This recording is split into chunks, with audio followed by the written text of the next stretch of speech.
así extraño como parece, si vivimos lo suficiente, llegaremos a vivir de manera indefinida. Viviremos indefinidamente. Al menos lo que es seguro, Jesús, es que vamos a alcanzar un promedio de 120 años. Porque hay una cuestión... Ernesto Prieto Gratacós es un investigador independiente que lleva más de 30 años divulgando sobre ciencia y salud. En este podcast de casi 2 horas le pregunto por diferentes estrategias de longevidad para vivir hasta los 100, 110 e incluso 120 años con un grado razonable de salud, de movilidad y de capacidad cognitiva. Encontrarás los detalles de esta conversación en la línea del tiempo en la descripción del vídeo. Y si no estás aún suscrito al canal, encontrarás igualmente el enlace para hacerlo aquí abajo. Y ahora os dejo con el gran Ernesto Prieto Gratacós. Ernesto, bienvenido. Un gustazo por fin poder hacer esto contigo. ¿Qué tal? ¿Cómo estás?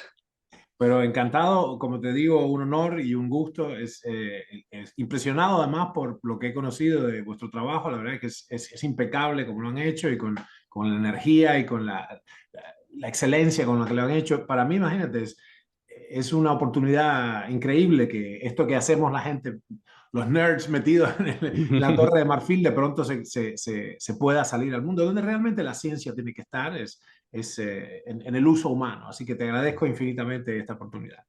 Bueno, pues como tú dices, science to the people, ¿no? Así mismo es. Ciencia para la gente. Bien, compadre. Muy bien, muy bien. Sí, sí. Sí, que equivale, no sé si te has dado cuenta, estarás de acuerdo, equivale, digamos, al desconocimiento científico. Tienes que haber notado lo desamparada que está la gente cuando en este momento no tienen los fundamentals de la metodología de conocimiento objetivo. Es equivalente a ser analfabeto 120 años atrás. O sea, realmente estás en seria desventaja no conociendo nada del conocimiento objetivo. O sea, sí que es difícil para la población que no está, digamos, sistemáticamente educada en esto. Y no es muy difícil. Ahora tenemos todas estas herramientas que son increíbles para acceder a ello, ¿no? Así que ojalá que sirva mucho para esto. Eso quiere decir que paradójicamente hoy hay infinitamente más oportunidades, más herramientas y sin embargo parece que el conocimiento científico pues no llega tanto como debería llegar teniendo en cuenta todos los recursos que hay, ¿no? Y que tenemos. Sí, muchas distracciones, tú dirías, ¿no? Sí. Imagínate, tenemos resonancia límbica con un montón de cosas atractivas, shiny, ¿viste? Brillantes, rutilantes, que no tienen nada dentro. O sea, está realmente... Ahí, bueno, yo pienso que es parte del asunto de, en vez de hacer un mandato que no se produzcan más porquerías, hay algunos canales que merecerían, ¿no? Un mandato, un edicto imperial, deshágase de este canal, pero lo interesante de ahora es que hay que elegir. Este es el libre albedrío famoso. Entonces ahora hay que poder, realmente tenemos que hacer el esfuerzo de elegir, ver solo cosas de buena calidad y mantener una línea consistente, ¿no? De calidad. Así que, bueno, ojalá que sea así. Pero bueno, requiere labor de gente como tú, porque si no, es imposible. Sí, requiere un esfuerzo. Vamos al grano, don Ernesto. Estoy muy impresionado por todo el trabajo que haces. Yo te sigo hace un par de años y la verdad es que, como decía al principio y que hemos hablado un poquito antes de empezar a grabar, realmente el mundo necesita más gente como tú. Quiero centrar esto en un tema que a mí y a nosotros nos interesa mucho, que es, por supuesto, la salud, pero asociada a la longevidad. No vamos a entrar en filosofadas sobre longevidad. Quiero centrarnos en estrategias prácticas. Tú que has estudiado tanto esto, llevas tantas décadas ahondando en todos estos temas. Estrategias, prácticas que la gente pueda aplicar en su día a día, que no cuesten dinero y que cualquiera pueda implementar. Pero antes sí quiero entrar un poco de filosofía, ¿eh? Me gustaría saber tu opinión sobre el concepto de la velocidad de longevidad de escape, sobre todos estas grandes investigadores también, ¿no? Que están promoviendo pues el hecho de que podríamos conceptualmente alcanzar la inmortalidad como especie. No sé si tú prestas atención a todo esto o si le Sí, dedicas algo de tiempo. sí, hace muchos años, cuando los dos publicamos un libro a la vez, con Ray Kurzweil intercambiamos una breve relación epistolar, era un tipo súper serio, en mi opinión, y el concepto de escape velocity que yo había de alguna manera rescatado para la oncología en particular, porque era una cuestión, digamos, hay un grado de atrición tumoral y un grado de replicación, en fin, esa hipótesis digamos, esa analogía para que nuestra audiencia sepa, la velocidad de fuga es un concepto astronómico en particular o aeronáutico, que es que un objeto tiene que estar volando por encima de un cierto umbral crítico, que son 11 kilómetros por segundo, para poder escapar de la atracción gravitacional. Esto es muy sencillo, es que la velocidad, el momento angular tiene que ser el exactamente opuesto al pool gravitacional. Solo así te puedes escapar de la Tierra. Bueno, ok, entonces esta idea que era muy interesante y él en ese momento, cuando yo escribí Bioregeneración, creo que 6 meses después salió el libro de él, que fue muy, muy importante para mí esa validación, ¿no? Me gustaba como solo. El libro se llama Fantastic Voyage y la hipótesis central de ahí es un libro sobre biogerontología, ¿no? Ya tiene 15 años el libro por lo menos. Y decía, live long enough to live forever. Y yo dije, escape velocity, así que nos empezamos a escribir. Y el asunto es, si vivimos lo suficiente, la idea básica para que nuestra audiencia entienda es, si vivimos lo suficiente, en la medida en que va creciendo el conocimiento científico, nos empuja un poquito más, la innovación científica nos empuja un poquito más, lo cual nos deja justamente recibir los nuevos beneficios y eso nos empuja un poco más y nuevas intervenciones y así. Con lo cual hay un punto donde quizás la mejor manera de verlo es, nosotros nos envejecemos a una cierta velocidad. Claro, nuestro cuerpo ahí tiene una erosión telomérica, hay una cuestión termodinámica, hay acúmulo de daño en el ADN, como quieran verlo. El porcentaje al cual se erosiona, se deteriora nuestro organismo, está de la mano de un porcentaje de un cierto grado de reconstrucción. Es decir, nadie tiene una cicatriz, una herida abierta, salvo en el corazón, una herida abierta durante 15 años. El cuerpo se regenera. El grado de regeneración y el grado de deterioro se contraponen, digamos, están allí en pugna y creo, obviamente, los resultados son obvios, que es la muerte. Creo que todos podemos coincidir que hay un neto negativo. El resultado entre reparación y destrucción es ligeramente negativo a favor de la destrucción. Eso es una entropía biológica, fantástico. Técnicamente, si nosotros podemos igualar esas dos cosas, o aunque sea marginalmente subir 0,1% de restauración contra deterioro, técnicamente estaríamos rejuveneciendo en función del tiempo. Ahora, la cuestión es cuán cerca estamos de ello. Justamente recibí estos días, por eso lo anuncié, el librito de Derek de Sola Price, que lo vengo queriendo hace mucho. Este es digamos, claro, me dio a mí la idea inicial y él estudió básicamente su disciplina. Este es un tipo fascinante, pero en inicio es, ok, ¿a qué velocidad aumenta el conocimiento científico? Y lo que ha hecho este hombre es una pesquisa de todas las formas de publicación científica del siglo XIV para acá. Muy lento ese desarrollo, los primeros papers, ¿no? Principia matemática, de rerum natura, etc. Y lo que vio es que sistemáticamente, a lo largo de los siglos, se mantiene un ritmo preciso de crecimiento del conocimiento científico. Y esta ley de poder, este power law, lo que dice es que está creciendo, pero cuando me metí en el mundo de la oncología clínica, 20 y pico de años atrás, dije, bueno, déjame hacer una especie de búsqueda bibliotecológica, cuál es el estado de la gestión, state of the art, ¿no? El estado de la profesión. Y lo que encontré es que la información científica se duplica cada 9 puntos, no, perdón, crece a razón de 9,23% anual en oncología. Hay otras disciplinas que crecen más rápido. Un poquito te acordarás la ley de Moore, que la capacidad de cómputo se duplica cada 2,6 años, una cosa así. Ahora, acá el asunto es, si ese es el ritmo de crecimiento del conocimiento científico, y si ustedes quieren, amigas y amigos, escuchan, googleen en pubmed.gov, googleen que se llama metformina, la cantidad de papers sobre metformina, sobre té verde, sobre lo que fuera. Es decir, a este ritmo sostenido de conocimiento científico, que se va reflejando en que cada vez tenemos una expectativa de vida más grande. La expectativa de vida no debe ser confundida con la longevidad máxima, pero también la longevidad máxima viene subiendo algo así como 2% cada década, lo cual es muy interesante, de los últimos 200 años. Esto quiere decir que hay alguna relación, alguna influencia entre el conocimiento científico, la emergencia de nuevo conocimiento y la aplicación práctica que prolonga efectivamente nuestra existencia. Así que la pregunta de todos es, bueno, ¿cuándo va a llegar? ¿Cuándo alcanzaremos los 11 kilómetros por segundo de escape velocity, ¿no? De velocidad de fuga? Ray Kurzweil dice que estamos a 12 años o como mucho 19 años de eso. Yo pienso que va a tardar un poco más, porque las inferencias que se están haciendo de la literatura, a mi juicio, tienen un error metodológico fundamental. Te acordarás de Satchit Panda y toda la cuestión de circadiana y el inicio de esta visión de, digamos, el ayuno intermitente, lo que nosotros llamamos, bueno, time restricted eating era la idea, era alimentación intermitente, pero el ayuno cayó ahí, ¿no? Nosotros consideramos ayuno, técnicamente lo definiremos después, un poco una cosa cuantitativamente diferente, bastante más difícil de lograr.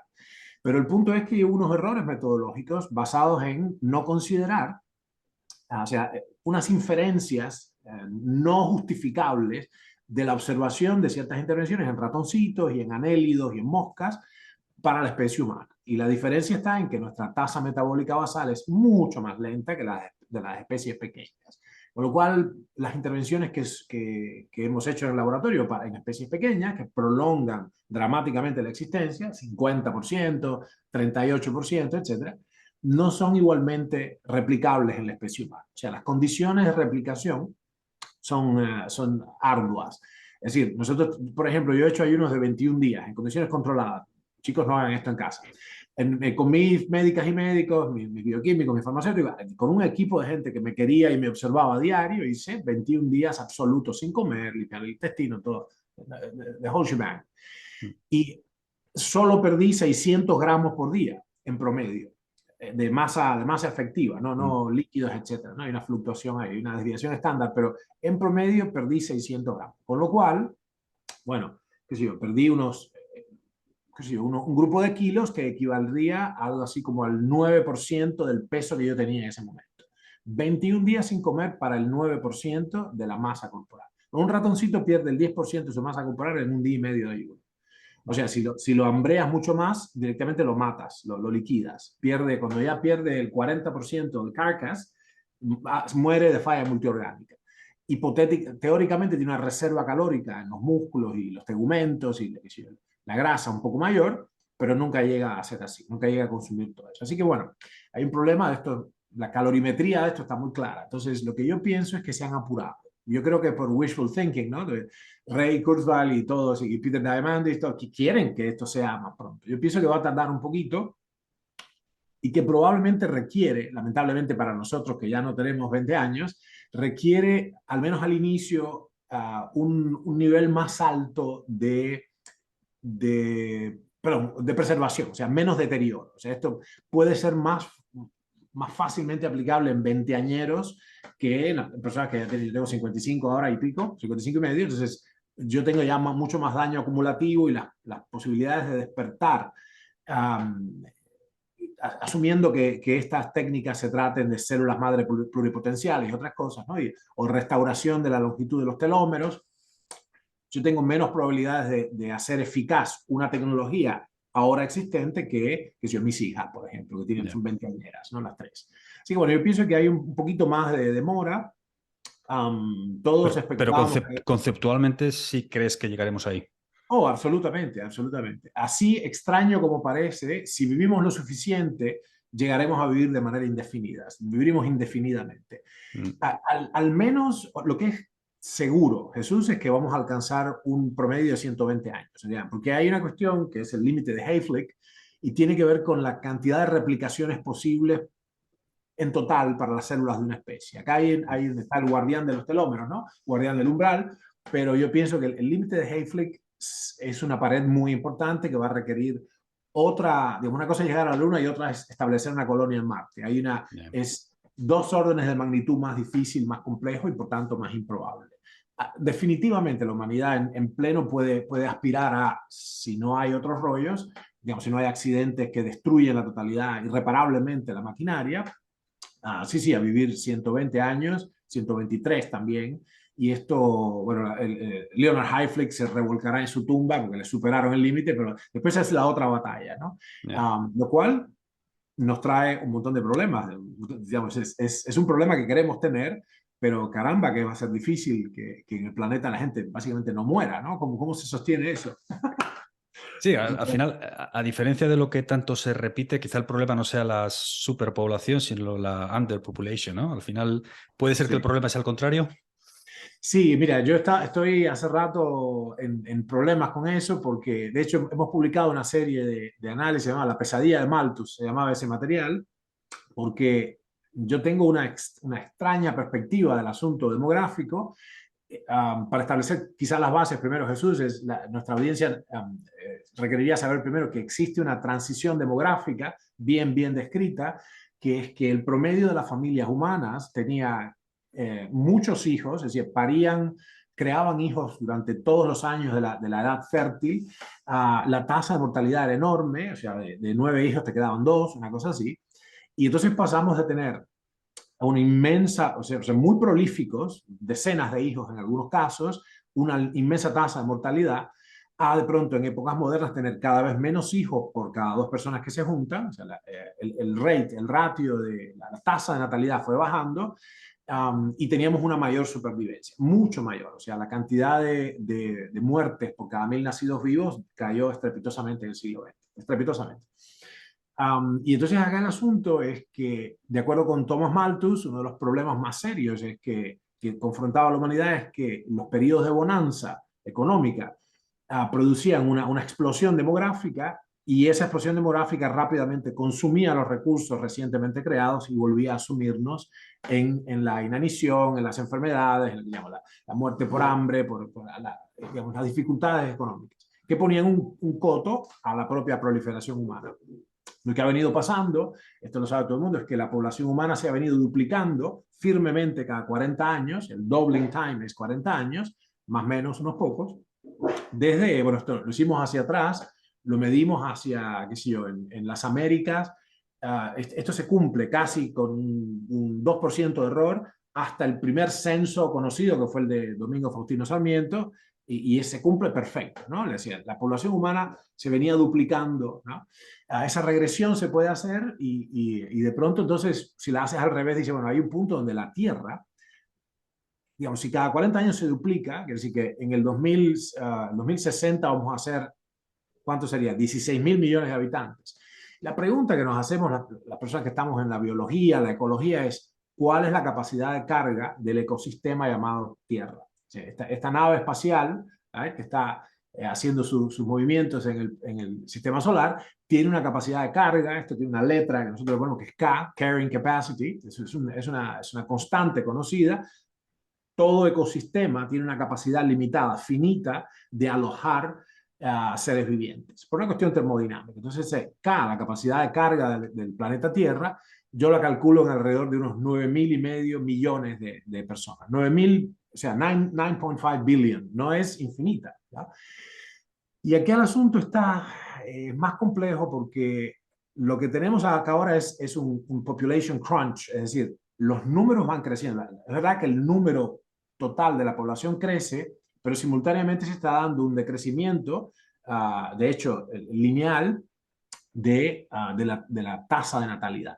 Así que en un punto, cuando ya en muchos empieza a ser negativa, yo estaba de hecho viviendo unos meses en Cataluña, años atrás, en el 18, estábamos conversando justamente con un excelente, un extraordinario oncólogo, se llama Pere Gascón, y nos llegó la noticia en ese momento, me salió en el teléfono, porque tengo alarmas, porque por primera vez se registraba una tasa negativa, o sea, inferior a 2 de natalidad en España. Dice, ok, empezó a pasar, ¿no? Empezó a pasar. Mi extraña perspectiva, te decía, es que en mi abordaje biomatemático en oncología, hemos trabajado mucho en modelos matemáticos para describir el crecimiento de los tumores, y es una observación que las replicaciones no ocurren siempre. Es decir, hay un número preciso de replicaciones que puede haber en una población hasta que muere el hospedero. Y las características de las últimas fases de los tumores son características semejantes a las que están a las demografías de la Tierra. Es decir, va duplicándose la población a intervalos específicos, el doubling time, el tiempo de duplicación, mientras cae la tasa de replicación. O sea, cae la tasa de replicación, pero igual sigue porque viene un remanente de mucha gente, digamos, reproduciéndose, y estamos aparentemente, por estos cálculos, a un par de replicaciones del fin de la vida del hospedero. Es decir, que si esto se duplica 2 veces más, se extinguiría la vida del hospedero, que en el caso del cáncer es el paciente, y en el caso de la ecología planetaria es nuestro planeta, la civilización humana. Así que hay unos rollos ahí que tenemos que dirimir y estar muy atentos a la sustentabilidad de todo esto que estamos diciendo, ¿no? Pero ciertamente es un problema a dilucidar, ¿no? Y bueno, está la cuestión tan disruptiva de no solo la población, lo que está subiendo, la población crece exponencialmente y nuestro uso de la energía crece supraexponencialmente, ¿no? Entonces estamos en un rollo importante que hay que dirimir, ¿no? Complicado y complejo. Oh, yeah. Eh, Vamos a volver a lo práctico, como decía al principio. Ernesto, para llegar a esa velocidad de escape, no sé si tú y yo pasaremos el corte, como decías antes, pero bueno, para el que esté un poco más atrás y aún tenga todavía opciones de tomar medidas drásticas, no, es una broma, evidentemente todos podemos alargar el planeo, Entonces, pero al final la idea es, si uno quiere vivir más años y vivir mejor, retrasar lo más posible la aparición de los cuatro jinetes de la muerte, que son los que nos causan pues una gran mayoría de los fallecimientos, ¿no? Pues el cáncer, la enfermedad metabólica, las enfermedades neurodegenerativas y la enfermedad cardiovascular. Al final, si conseguimos retrasar eso 10, 15, 20 años, pues lo más probable es que vivamos 10, 15, 20 años con mayor calidad de vida, ¿no? Vamos a empezar por el tema nutricional, como te decía. ¿Qué escenario nutricional, a tu modo de ver, después de todas estas décadas de estudio por las que llevas ahondando en estos temas, qué escenario nutricional le es válido, vamos a poner, al 85% de la población en el 85% de los casos? Porque sé que uno por ahí va a decir, no, es que yo tengo un amigo que hace no sé qué y le va muy bien, o mi cuñada come no sé qué cosa y le va fantástico. Genial. En una distribución típica, ¿qué tiene que comer un humano normal para prosperar y pasar ese corte de la velocidad de escape? claro, claro, claro. Sí, bueno, ahí ha ido muy interesante y difícil pregunta. La primera cuestión es cualitativa y la segunda cuantitativa. En términos cualitativos, lo que la data permite ver, la data empírica, es que lo que nos sostiene, aquello que nos sostiene es un puñado más que un puñado, es un conjunto bastante extenso de sustancias y en definitiva, más allá de lo que uno se trague, uno de lo que uno coma, el proceso de la digestión tiene que liberar al torrente sanguíneo un número bien conocido de sustancias. En el caso de los nutrientes esenciales son 40 nutrientes infabricables, absolutamente críticos, etc. Entonces la cuestión es, y tú has hecho muy bien en plantear la cuestión desde el punto de vista de la regla empírica, la estadística, o sea, las dos primeras o tres primeras desviaciones estándar, lo que tenemos que decir acá debe servir al 85% de la humanidad, sin duda, ¿no? Lo que he encontrado es que hay modos de llegar a edades provectas, por 97 años, una cosa así, con prácticas alimentarias que a primera vista parecerían diferentes. Pero lo que es seguro es que no hay que dar de comer. Yo digo, la ley primera de la nutrigenómica es no dar de comer azúcar a un cavernícola. En todo caso, si uno hace una intemperancia alimentaria y se come, qué sé yo, como los Hadza, que trabajan muchísimo y se encuentran un panal de abejas, bueno, fantástico. Eso hay que acompañarlo con un movimiento del torrente sanguíneo importante para disponer de esos recursos. Todo. Y lo que pareciera ser que es más interesante es, de alguna manera, sabiendo que en lo que todos estamos de acuerdo en que hay que limpiar la nutrición humana de porquerías agregadas, esto es un problema, en la base tendríamos que tener la alimentación más densa posible, o sea, nutricionalmente más densa. ¿A qué se parece esto? Se parece a una arcoíris. En este espectro nutricional humano tenemos los alimentos más densos, la yema de huevo, el seso, una cosa así, y los absolutamente menos densos, que solamente tienen cadenas carbonadas digamos, solamente contienen energía, esto es muy importante obviamente, pero no tienen micronutrientes, este es el azúcar de mesa, ¿no? Y entre los más densos y los completamente vacíos, ¿no? Las famosas calorías huecas, tenemos los demás nutrientes. Así que técnicamente, de acuerdo con todas las publicaciones, nuestra alimentación tendría que consistir, desde el punto de vista cualitativo, en comidas de alta densidad nutricional y eventualmente evitar por completo las de baja o nula riqueza micronutricional. Esto trae el concepto de Roy Walford, médico extraordinario, que lo perdimos lamentablemente por esclerosis lateral amiotrófica, Fue el médico, de hecho, del experimento Biosfera 2. Y Roy Walford configuró esto en el acrónimo CRON, C-R-O-N, ¿no? Caloric Restriction with Optimal Nutrition. Optimal, no sé bien cómo es. Caloric Restriction with Optimal Nutrition, que sería algo así como comer la menor cantidad de calorías posible, aquí está el aspecto cuantitativo, con la mayor la mayor concentración de nutrientes, de micronutrientes posibles. Y esto se puede hacer ahora mucho mejor que nunca antes. De hecho, aparece una nueva oportunidad para los que ahora estamos vivos con la tecnología existente, que es podemos tener los nutrientes absolutamente puros. O sea, un megavitamínico que contiene las sustancias ultra esenciales, 0 calorías. Esto nunca antes fue posible, ¿no? Y el problema viene entonces cuál es la adhesión de la persona a la dieta esta ultra restringida y los megavitamínicos que te caen como un ladrillo en el estómago, ¿no? Bueno, en el medio de esto tenemos que encontrar. Lo que sí es seguro, mis amigas y amigos, es que no se puede sobrevivir mucho en este planeta comiendo como una bestia sin pausas alimentarias. Y la verdad sea dicha, la única intervención genuinamente validada en ciencias para prolongar significativamente la vida en los modelos animales ha sido la restricción calórica severa. Right? Ahora, ¿cómo se hace esto? Se quita la mitad de las calorías toda la vida. ¿Cómo se hace? Se empieza en la niñez, se empieza después de la maduración sexual. Nosotros decimos el tiempo T-sex, ¿no? El tiempo desde la maduración en adelante. ¿Cómo se hace? ¿Se hace con restricción moderada crónica o con una alimentación normal estadísticamente hablando para la especie, y ayunos profundos?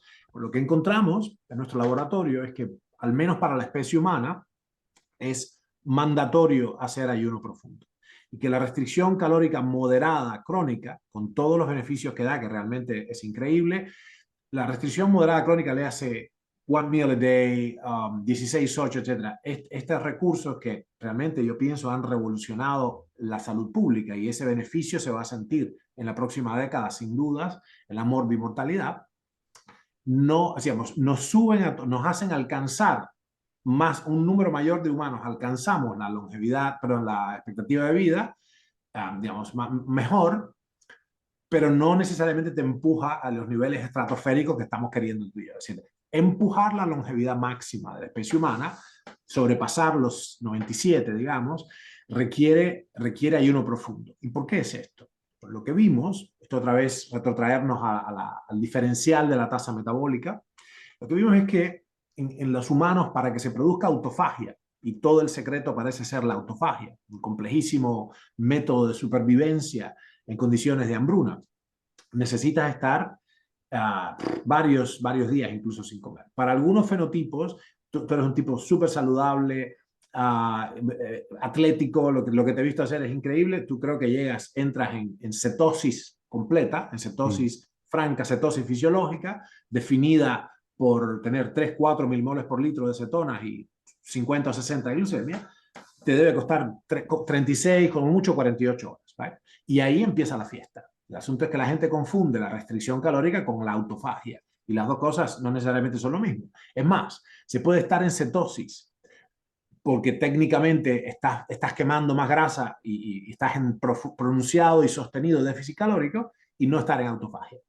Porque arruinas la cetosis porque tomas, qué sé yo, aceite de coco, o isoleucina, o aminoácidos ramificados, o café. El café es una sustancia compleja llena de granos que tienen péptidos, ciertos aceites, tiene azúcares también, el café por supuesto, y te sostiene el café, pero frena la autofagia. Ahora escuchen, la autofagia como proceso celular, a nivel celular, es exquisitamente sensible a las moléculas nutricionales. O sea, yo puedo estar en hambre sistémica, y si pongo algunos alimentos, en particular digamos, los aminoácidos ramificados, otros, freno en seco la autofagia. Pero es un palo en la rueda. Entonces has pasado 3 días de hambre inútilmente. Tienes los beneficios de la corrección, digamos, del desorden metabólico, macrometabólico, pero no los beneficios de la autofagia regenerativa, que es intracelular. Esto se conoce como ya los cambios ultraestructurales, es decir, cambios que no se ven en el microscopio electrónico, perdón, óptico, sino en el electrónico de barrido. Se requiere 3 órdenes de magnitud más de resolución para ver esos cambios, ¿no? Las vacuolas y todo esto. autofágicas. Entonces, la autofagia es fundamental y esto no nos pasa. Jesús, no nos pasa, lo hemos medido. Yo he hecho en exceso de 250.000 mediciones individuales en unos 18.000 individuos de diferentes subfenotipos y no entras en cetosis franca profunda. En la mayoría de los subfenotipos requiere 3 días. La persona que está con diabetes tipo 2, con un poco de obesidad visceral, necesita 72 horas. Los 2 o 3 primeros ayunos no entra en cetosis, olvídate de autofagia. El umbral es la cetosis fisiológica, ¿no? Por eso se llama Alicia en el país de las cetonas, ¿no? Tienes que ir al país de las cetonas. Y después la cosa está, ok, ya estoy en cetosis, franca cetosis, que implica que ha habido un corrimiento sistémico, un profundo despertar del cuerpo. Es una reacción. Discúlpame que te Sí, interrumpa, sí, dime, dime. Ernesto, pero te quiero decir, todas estas personas que vemos en Instagram llevando una dieta cetogénica alta en grasas, con la medidora de cetonas, que llevan 3 días comiendo a un 90% grasa y que el aparatito da 2,8, eso no es cetosis franca. No, no, es falso, no, no hay tal cosa. En particular, si usan aparatos como... Hay ciertos aparatos, no quiero lastimar a nadie con esto, pero digamos, hay algunas... hay un error metodológico ahí. Y si miras las cetonas en orina o las cetonas en el aliento, es decir, la cetonuria o la cetoexhalación, eso tiene un margen de error muy grande y no te dice el estado real interno. Cuando tú miras con aparatos validados por la FDA para el uso hospitalario, o lo miras con aparatos de mesada, cuando lo haces con bioquímica clínica de mesada, Mm. tú te das cuenta que para lograr subir las cetonas en sangre, cetonemia, no cetonuria, requieres tranquilamente es un esfuerzo enorme, un esfuerzo metabólico enorme. Tienes que traer un pronunciado déficit calórico varios días. O sea, tienes que barrer con toda la reserva de glucógeno, número uno. Esto no pasa en 2 minutos. Y después de eso tienes que, bueno, activar la betoxidación de los ácidos grasos. Yo he visto miles y miles y miles de personas que comen meses enteros, no low carb, zero carb, no carb, ¿no? NO carb. Y comen solamente 2 partes de grasa, una parte de proteína, o 3 y 1, o sea, 3/4 partes de grasa y 1 parte de proteína. Es una dieta normoproteica, pero con un montón de grasa, y viene perfectamente con 96 de glucemia a la puerta y 0,0 de cetona, 0,2 de cetona. Yo digo Mm. 0, nada, ¿no? Estoy hablando de miles y miles y miles y miles de casos. ¿Okay? Yeah. Nosotros dejamos de medir el pH, por ejemplo, en pacientes portadores de tumores sólidos, con 2 días de ayuno absoluto, a la medición 8.000 o 12.000. Cuando lo medimos 12.000 veces, dije a los médicos, no gasten más esto. 7,4 era siempre. ¿Vale? Entonces, yo te digo esto no porque el pH sea el estado, el equilibrio ácido-base no es parte de lo que estamos hablando, no es muy importante, pero para decirte la magnitud de las mediciones que hicimos. Y bueno, y los cacharritos de mano, los cacharritos que se venden para esta cuestión, en la cultura, tienen un margen de error, que se llama el uncertainty, inaceptable. Por ejemplo, hay una marca específica que no tiene importancia, pero es casi todas, que sobredimensiona las cetonas en sangre por un factor de 20 veces, 2000%, no 20%, 2000%. Y además subdimensiona, y en particular esto es un error con los de, con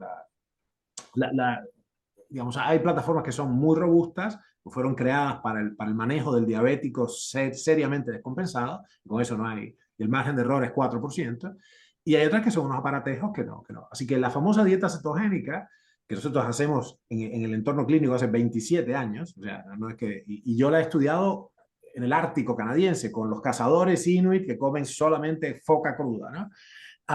Y si no hay un déficit calórico, no hay cetonemia. O sea, si yo digo que algo es cetogénico, básicamente quiero decir, bueno, ¿qué quiere decir? Que produce una elevación, digamos, sustancial de las cetonas en sangre, la cetonemia, no la cetonuria, o la cetoexhalación.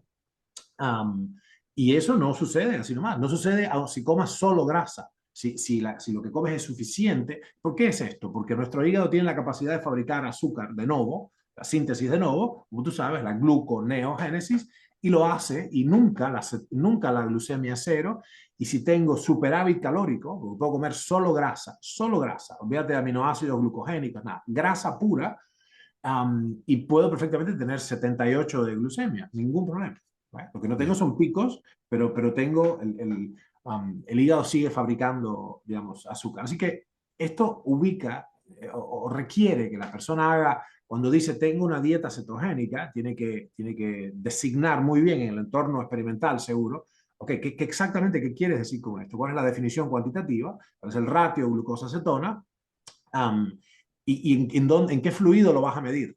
¿Es en el líquido cefalorraquídeo? ¿Es en las lágrimas? ¿Dónde es? No es lo Yeah. mismo las cetonas que se escapan en orina, que son metabolitos terminales, que las cetonas que están en sangre, que están cargadas de valor energético. Así que bueno, eso nos pone, volviendo al tema de la autofagia, nuevamente hay que distinguir entre cetosis franca, y autofagia. La autofagia requiere un cambio neuroendocrino muy grande, donde el organismo dice, la fiesta se terminó, paró la música, como las sillas, ¿no? Las sillas musicales, y baja, pero violentamente, la tasa metabólica basal. Y nosotros nos dimos cuenta, porque esto fue quizás hace 17 años, las personas en ayuno profundo, y esto requería, la mayoría de los subfenotipos, la gente con más resistencia insulínica, más obesidad, requerían 72 horas mínimo, seguro. En 96 horas empezamos a ver que a la gente se le subía el tiempo de apnea, tiempo de apnea basal, se podían aguantar el aire acostados en su cama, 50 o 100% más. O sea, se duplicaba una sola bocanada de aire, daba 50% o el doble de tiempo de aguante, de tiempo de apnea. Y no había ninguna razón para explicarlo. No podían haber fabricado más mitocondrias en 3 días, ni podrían haber duplicado su capacidad cardiovascular en 3 días, 3 días de ayuno encima, y la única explicación era una baja de la tasa metabólica basal. ¿Okay? Pues el consumo, o sea, el cuerpo entero regulaba a la baja para poder sobrevivir la carestía. Entonces, un viejo recurso del cuerpo. Ahí entonces podemos inferir, lo usamos como proxy para decir, ok, empezó la autofagia sistémica en todos los tejidos, ¿no? Qué sé yo, hay tejidos como la retina que tienen una autofagia intrínseca, aunque esté el organismo alimentado, pero en el cerebro, el hígado, los tegumentos, el pulmón, los tejidos viscerales profundos, requieres 3 o 4 días de hambre absoluta. Mm. Escuchen, tiene que bajar el pool de aminoácidos. No solo barrer la reserva de glucógeno, tiene que bajar el pool de aminoácidos, tienes que ponerte en estado francamente catabólico. Ahora, piensen piensen un minuto, mis amigos. Esto es una cosa validada por la data empírica. Tengo que ponerme en estado profundamente catabólico, recuerden, anabólico y catabólico, ¿no? El anabolismo es la vertiente de nuestro funcionamiento que construye tejido, el catabolismo el que libera energía a partir del tejido que ya tenía. Sencillamente, ana, cata, ¿right? Yo tengo que ponerme en profundo estado catabólico para que el cuerpo, las células interpreten, ok, estamos en la cuarta glaciación, va a haber un mes de invierno, no hay nada para hacer, bajen el fuego de la vida, ¿no? The fire of life, para poder sobrevivir. Y, por cierto, estos muebles viejos que no vamos a necesitar, que están más gastados, las proteínas viejas, las mitocondrias cachuzas, tírenlas al fuego mitocondrial para sobrevivir en el invierno. ¿Right? El resultado es que te pones más chiquito, te pones notablemente más chiquito. Pero después aquello que te queda son los muebles mejores, las mejores cosas, ¿no? Es decir, el resultado final de esto, si sobrevive el organismo a la hambruna, que muchas veces no pasaba, es que tú tienes pocas organelas, te queda poco adentro, pero lo que te queda es perfecto, te queda lo mejor de lo mejor. Lo cual Jesús entre nosotros nos dice qué inmensa sabiduría tiene, qué inteligencia tiene la célula. Me gustaría seguir vivo para entender los próximos 100 años cómo demonios pasa eso. ¿Cómo es que la célula decide en la sopa interna qué organela degradar primero? ¿Cómo se da cuenta de que hay una mitocondria más vieja que otra o un complejo de Golgi, viste, más? ¿Cómo es esto? ¿Cómo se hace esa señalización? Bueno, quedará para el futuro, pero el hecho concreto es que pasa. Así que, y en nuestra especie, la clave tiene que ser, esto pasa por aquí. Yo estoy en las antípodas un poco de la escuela de David Sinclair y otros muchos, por ejemplo, Aubrey de Grey. Yo pienso que la clave de esto es termodinámica, no es una cuestión de ingeniería, de reparar, ¿no? Las hormiguitas que reparan los telómeros. Es una cuestión termodinámica muy compleja, y esto es claramente, digamos, claramente ejecutable a través de la autofagia del ayuno profundo. Pero el profundo, repito, ¿no?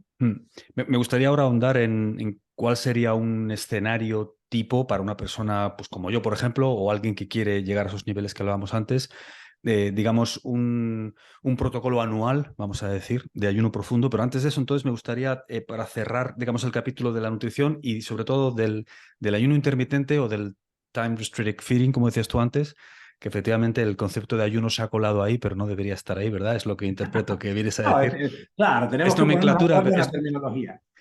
sí, es terminología, pero bueno, que no debería estar ahí, ¿no?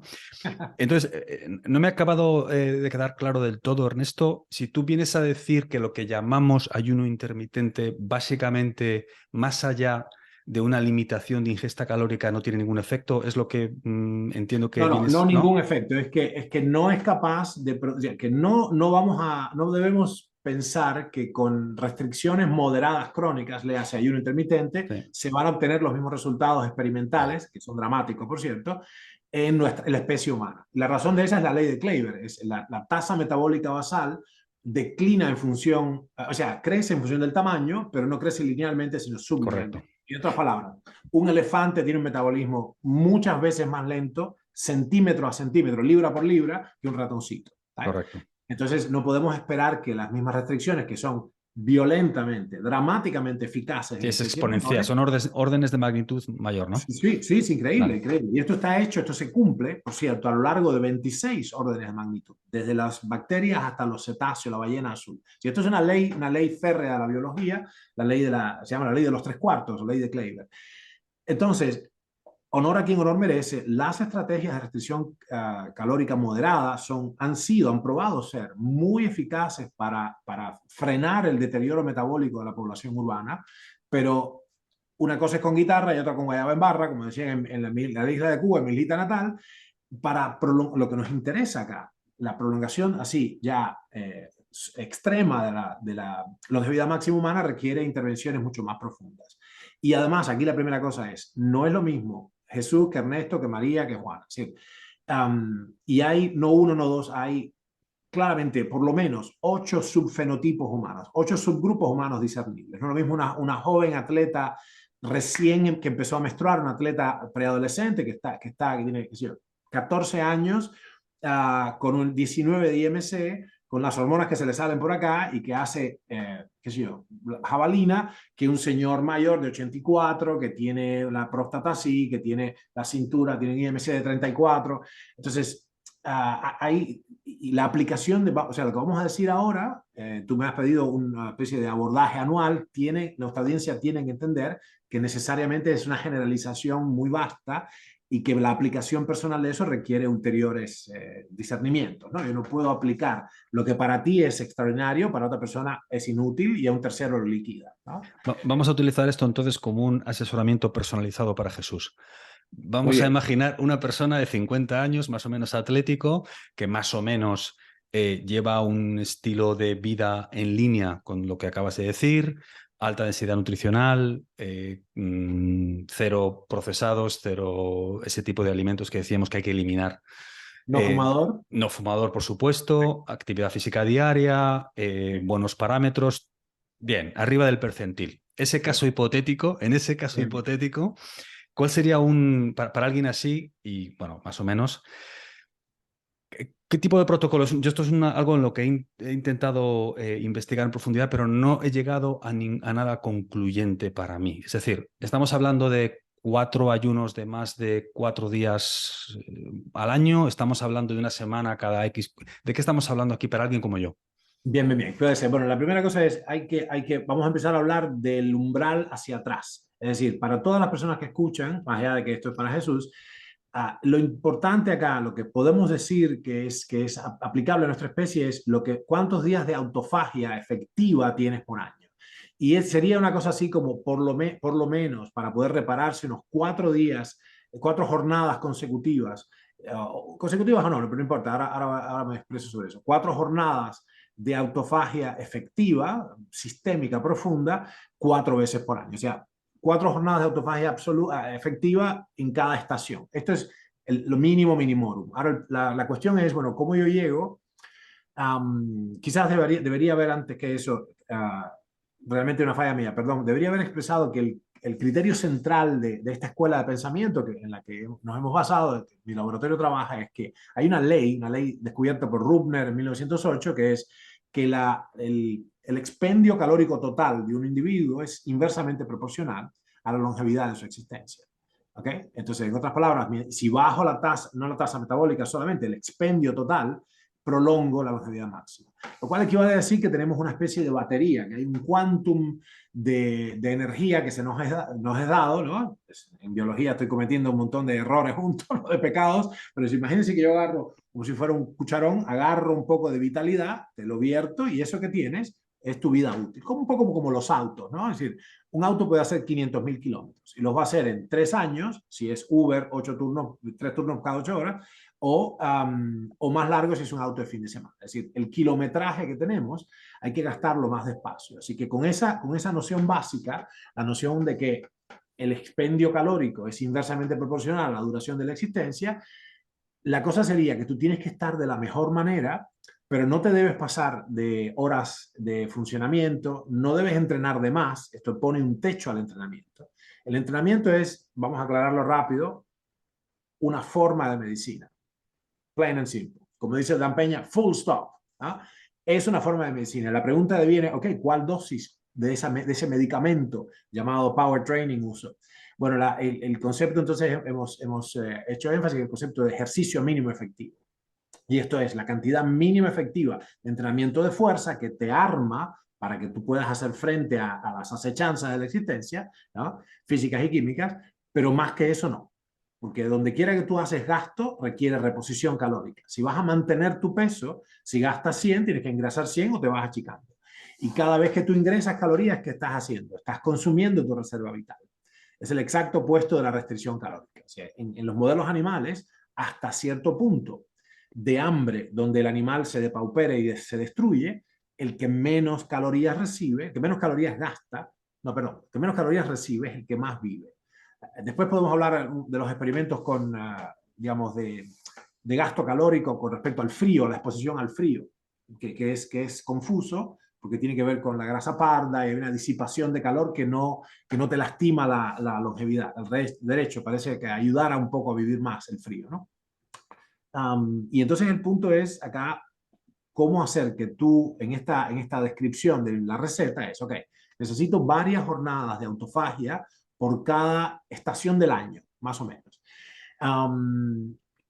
La primera de las cosas es, esto por supuesto asume que no hay, digamos, operaciones quirúrgicas, que no hay cosas que empiezan a un menoscabo de energía, que no hay digamos, eventos catastróficos, ¿no? Que requerirían un abordaje diferente.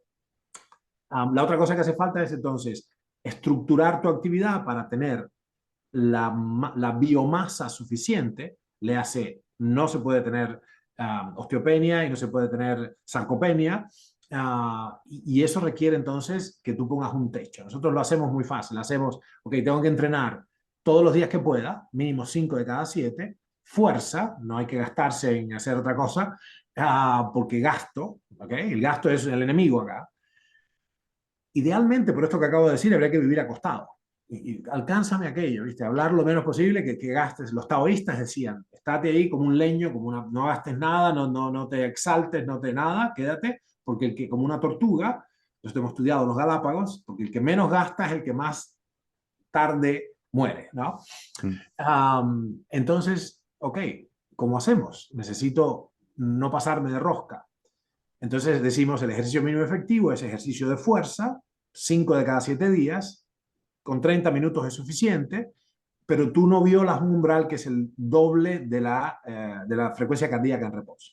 Si ahora tenemos, no lo estoy midiendo ahora, pero en reposo no basal, si yo tengo 68 de frecuencia cardíaca, ustedes que están escuchando esto, midan en un minuto y trabajarían al doble de la frecuencia cardíaca en reposo, pero no más que eso.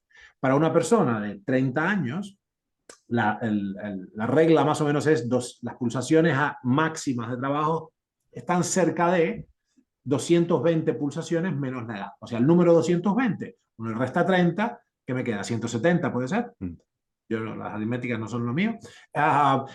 Sí, la teoría de conjunto, pero la matemática no. Los detalles.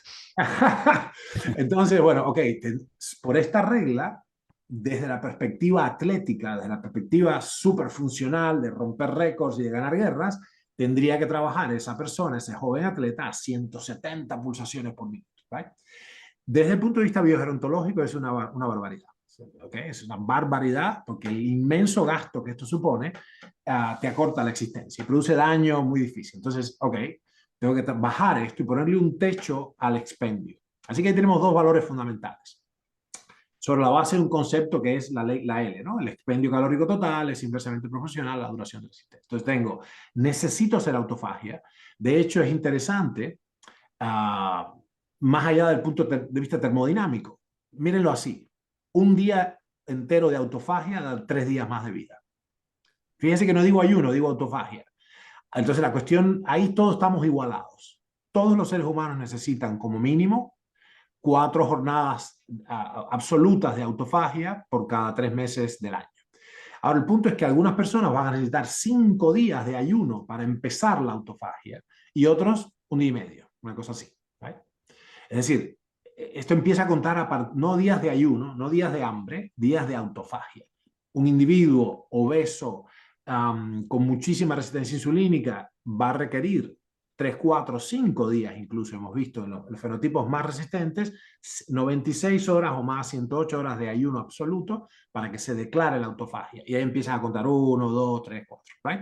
Entonces acabamos de igualar, como si fuera ajustando por edad o ajustando por inflación, ¿right? Ajustando por inflación, lo que sea que te toque, la cantidad de días que tengas que invertir en llegar a la autofagia, hay que hacerlo y ahí empieza el conteo. 1, 2, 3, 4 por 4. ¿Okay?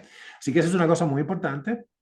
Y acá lo que hemos visto, paradójicamente, un modelo que estudiamos mucho es que no necesariamente hace falta pasar hambre toda la vida y tener siempre frío, arrastrar los pies, no hace falta hambrearse constantemente. Pero sí tienes que hacer ayunos profundos en un momento, serios. Y si tú cuentas, fíjate, las restricciones calóricas no son todas iguales. Yo puedo sacarle a una persona todos los días 10% del monto calórico, ¿right? Y cada 10 días tengo, supongo que le quito 10 calorías por día, en un modelo de 100 calorías diarias. Le quito el 10%, es un animalito que gasta 100 calorías por día. Le quito 10, 10, 10, 10. En 10 días tengo 100 calorías menos. El resultado yo podría entonces hacer que coma 100% 9 días y un día entero no coma. En ambos casos, 10, 10, 10, 10, 10 o 100 de golpe, el monto calórico sustraído es el mismo. ¿Right? La restricción es isocalórica. Lo que hemos encontrado es que no es isometabólica. O sea, los resultados de una quita completa, que eso llamamos supresión calórica, son dramáticamente más potentes que lo de la restricción calórica moderada crónica. Tratando de analizar por qué, lo que nos dimos cuenta es que el organismo tiene un sensor, como una especie de termostato, nosotros le decimos el energostato, donde cuando empiezas a bajar, por eso las dietas son inmediatamente, las dietas restrictivas, inmediatamente efectivas y de pronto meseta. Incluso a veces retornos decrecientes, vuelves a subir. Porque el organismo se adapta a ello, ¿right? Entonces lo que queremos nosotros es un tipo de intervención a la que no te puedas adaptar. Es como el burrito estaba enseñando al burrito a no comer y casi lo tenía maestrado hasta que se me murió, ¿no? De pronto se me murió. Cuando estaba por aprender a no comer nunca, murió. Bueno, entonces el cuerpo no se levanta de eso, no tiene cómo adaptarse más allá de cierto punto a la supresión calórica. En cambio, las restricciones moderadas son acomodables, ¿no? Y francamente, entre tú y yo, esto no es modo de vivir. Esto es estar siempre tener frío, tener totalmente desmotivado, lívido por los suelos, eso es un asco de vida, eso no merece claro, claro, ¿quién quisiera vivir tanto así? Bueno, claro. así que acá el punto, entonces, volviendo a la receta, es, sabemos un par de cosas, sabemos cuál es esta regla termodinámica fundamental, tengo que bajar el gasto, Bueno, técnicamente tendría que hacer el menor despilfarro posible. Entonces hay una economía de esfuerzos. Por ejemplo, ayuda mucho, hemos encontrado la relajación. Porque cuando te relajas y te dan masaje y qué sé yo, tú puedes aflojar y baja la tasa, um, baja el esfuerzo calórico necesario para operar en tu vida diaria. Gente que cae exhausta tiene que tomar muchas siestas porque decía mi maestro que para escribir una carta emplean la misma energía, ¿viste? Que para escribir un cheque emplean la misma energía que para escribir un libro. Entonces, tienes que aflojar. Y esto es una economía de esfuerzo, ¿no? Dicen los taoístas que también hay que evitar la eyaculación excesiva. Pareciera ser que hay algo ahí. Esto es más para los varones, por supuesto, pero pareciera ser que hay un elemento ahí con exceso de recursos empeñados en la reproducción, porque el organismo no sabe que tú te estás divirtiendo. No entiende que vas a propagar, ¿no? Vas a crear una copia de tu ADN, Vas a Claro. inseminar a la persona que tienes delante. Entonces se pone es un esfuerzo importante, um, importante para la especie, entonces pone recursos ahí, aloca recursos Pero en realmente todo lo mejor del organismo va ahí, ¿no? Porque interpreta que es una manera de replicar el ADN. Mm, Claro, claro. Esto es raro porque antes te decía, los biólogos te decían, no, el epitelio germinativo del epidiema, digo, sí, del epitelio testicular, no pasa nada, es irrelevante. No, no, no, no. Todos los varones tienen la experiencia que se te doblan las rodillas. Entonces hay un punto donde no es lo mismo y cambia la estructura hormonal, todo. O sea que habría que ser circunspecto en ese mm. campo, ¿no? Am, bueno, y ahí está la otra cosa, entonces, ¿cuán bien voy a funcionar? Y una de las primeras importantes medidas en este programa tuyo es tener la suficiente cantidad de micronutrientes como para que las funciones no declinen. Y lo que hay que entender es que nosotros, yo he estado en las zonas azules, qué sé yo, Nicoya, Vilcabamba, he visto y no me da ninguna gracia llegar así. O sea, bendita gracia llegar así. Lo celebramos porque es una anomalía estadística, ¿right? Pero yo no quiero llegar así, de ninguna manera. Entonces, bueno, ¿cómo se hace? Es importante que para no sucumbir a las primeras causas de muerte, infartos, ACV, cáncer, etcétera, que las mitocondrias tengan suficiente capacidad para seguir operando en presencia de oxígeno. Entonces, y esto requiere, por ejemplo, todas las vitaminas del complejo B en cantidades, anoten esto, por favor, al menos 10 veces más grande que la DDR. La DDR, ¿qué cosa es? La dosis diaria recomendada. Es una cantidad mínima imprescindible, o CMI, de una sustancia biológica por debajo de la cual me muero. El cuerpo no puede producir. Este es el concepto de nutriente esencial. Esencial no quiere decir importantísimo. Son todas importantes. Hay miles de sustancias importantes. Pero esencial se refiere a que, siendo muy importante, no la puedo fabricar, la tengo que importar. Dependemos los humanos de unos 40 nutrientes absolutamente indispensables que hay que importar. ¿Right? La balanza comercial ahí siempre está para atrás. Entonces, lo interesante es que para garantizar el funcionamiento de las enzimas respiratorias mitocondriales, necesitamos tomar nuevamente el 85%. Hay gente que requiere todavía mucho más, porque tienen polimorfismos, cosas. Pero el que no tiene esto, que es un individuo normalucho, necesita de todos estos micronutrientes 10 veces más que la CMI, que la cantidad mínima imprescindible. Y esto le decimos, por supuesto, la dosis óptima personal o DOP. Hay que tener abundancia de todo esto. ¿Por qué? Porque entonces el asunto es este. La función mitocondrial es una función enzimática. Todas las enzimas dependen de vitaminas, todas. El NAD, FAT, todas dependen de vitaminas. Por eso es que el laboratorio de David Sinclair y otros amigos lo que han hecho es, ok, bueno, cómo damos más precursores, ¿no? Como del grupo de la familia de la niacina, los vitámeros de la niacina. Vitámeros es un nombre genérico, una denominación genérica, es aquella familia de sustancias análogos estructurales con propiedades vitamínicas. Pasa con el grupo A, o sea, retinol, retinal, etcétera, ¿no? Ácido retinóico, todo. Betacarotenos, eso es el vitámero de la A. ¿Y por qué es esto? Porque necesitamos que haya suficiente materia prima para que las enzimas, que son los aceleradores biológicos que mantienen al avión en vuelo, sean abundantes y yo no decline al cáncer o a otros problemas serios. Así que bueno, ese es lo más que puedo decir acá. Y el cuarto elemento, no es cierto, hay algo más que puedo decir. El cuarto elemento es que podemos intervenir ya ingenierilmente o hacer como inyectar energía de alguna manera, es dar ya cantidades farmacológicas de estas sustancias que son directamente reparadoras. Ahora, esto es muy audaz y hay que saber lo que uno está haciendo, porque cuando en este sistema, en este equilibrio, cuando pones mucho de una sustancia, empiezan a pasar cosas. Por ejemplo, la niacina o vitamina B3, que es absolutamente increíble y una herramienta muy poderosa, si pones mucho, sube la homocisteína, empieza a desbalancear y la homocisteína es bastante tóxica para el endotelio digamos, tiene que ver con la metilación global del ADN, o sea, hay que saber. Entonces, lo que yo pienso,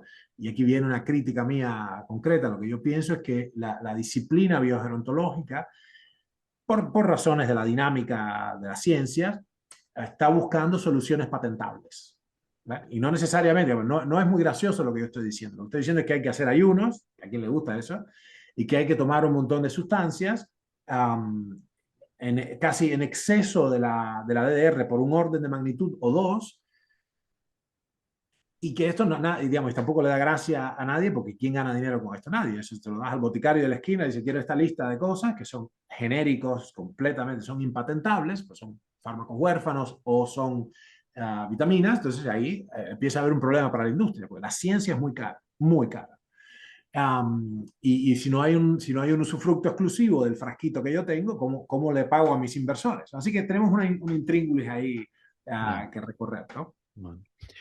Me gustaría, antes de cerrar el protocolo de entrenamiento, has hablado de 5 días mínimo de entrenamiento de fuerza, media hora al día, manteniéndonos dentro de unos parámetros de ritmo cardíaco. Pero has pasado por encima, pero me gustaría que ahondaras. Hasta hace poco se consideraba que el VO2 max era como el benchmark, ¿no? De la longevidad, de la salud, que se diría en general. Ahora, evidentemente, por suerte, el entrenamiento de fuerza ya ha tomado un poco más de protagonismo, menos mal. Pero no me ha quedado claro si tú sostienes que una combinación de entrenamiento de fuerza con aeróbico es lo óptimo o el aeróbico es No, para los corredores nada más. no, por eso. El asunto, acá hay un problema con el VO2 max, porque el rollo es que todo lo... Es así, por encima de una cierta aptitud física empiezas a tener retornos marginales decrecientes. Y que empieza a ser peor la cosa, empieza a irte bastante peor.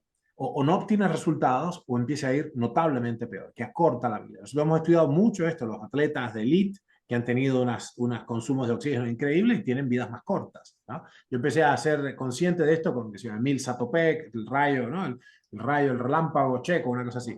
O sea, ya tenemos muchas décadas de atletas de elite, de hecho un siglo y medio de olimpismo, casi un siglo 1.2 siglos, y no es buena la correlación. Entonces, el punto es, qué sé yo, acá Peter Attia y otra gente hacen énfasis en esto. Y es entendible porque nosotros usamos una simple herramienta que es el espirómetro y lo que se llama capacidad vital, la cantidad de litros que uno puede meter, y soplas y mides, bueno, es un indicador de la edad biológica. En otras palabras, en la medida en que declina nuestra capacidad biológica, declina la capacidad vital, o sea, la cantidad de litros inhalados, etc.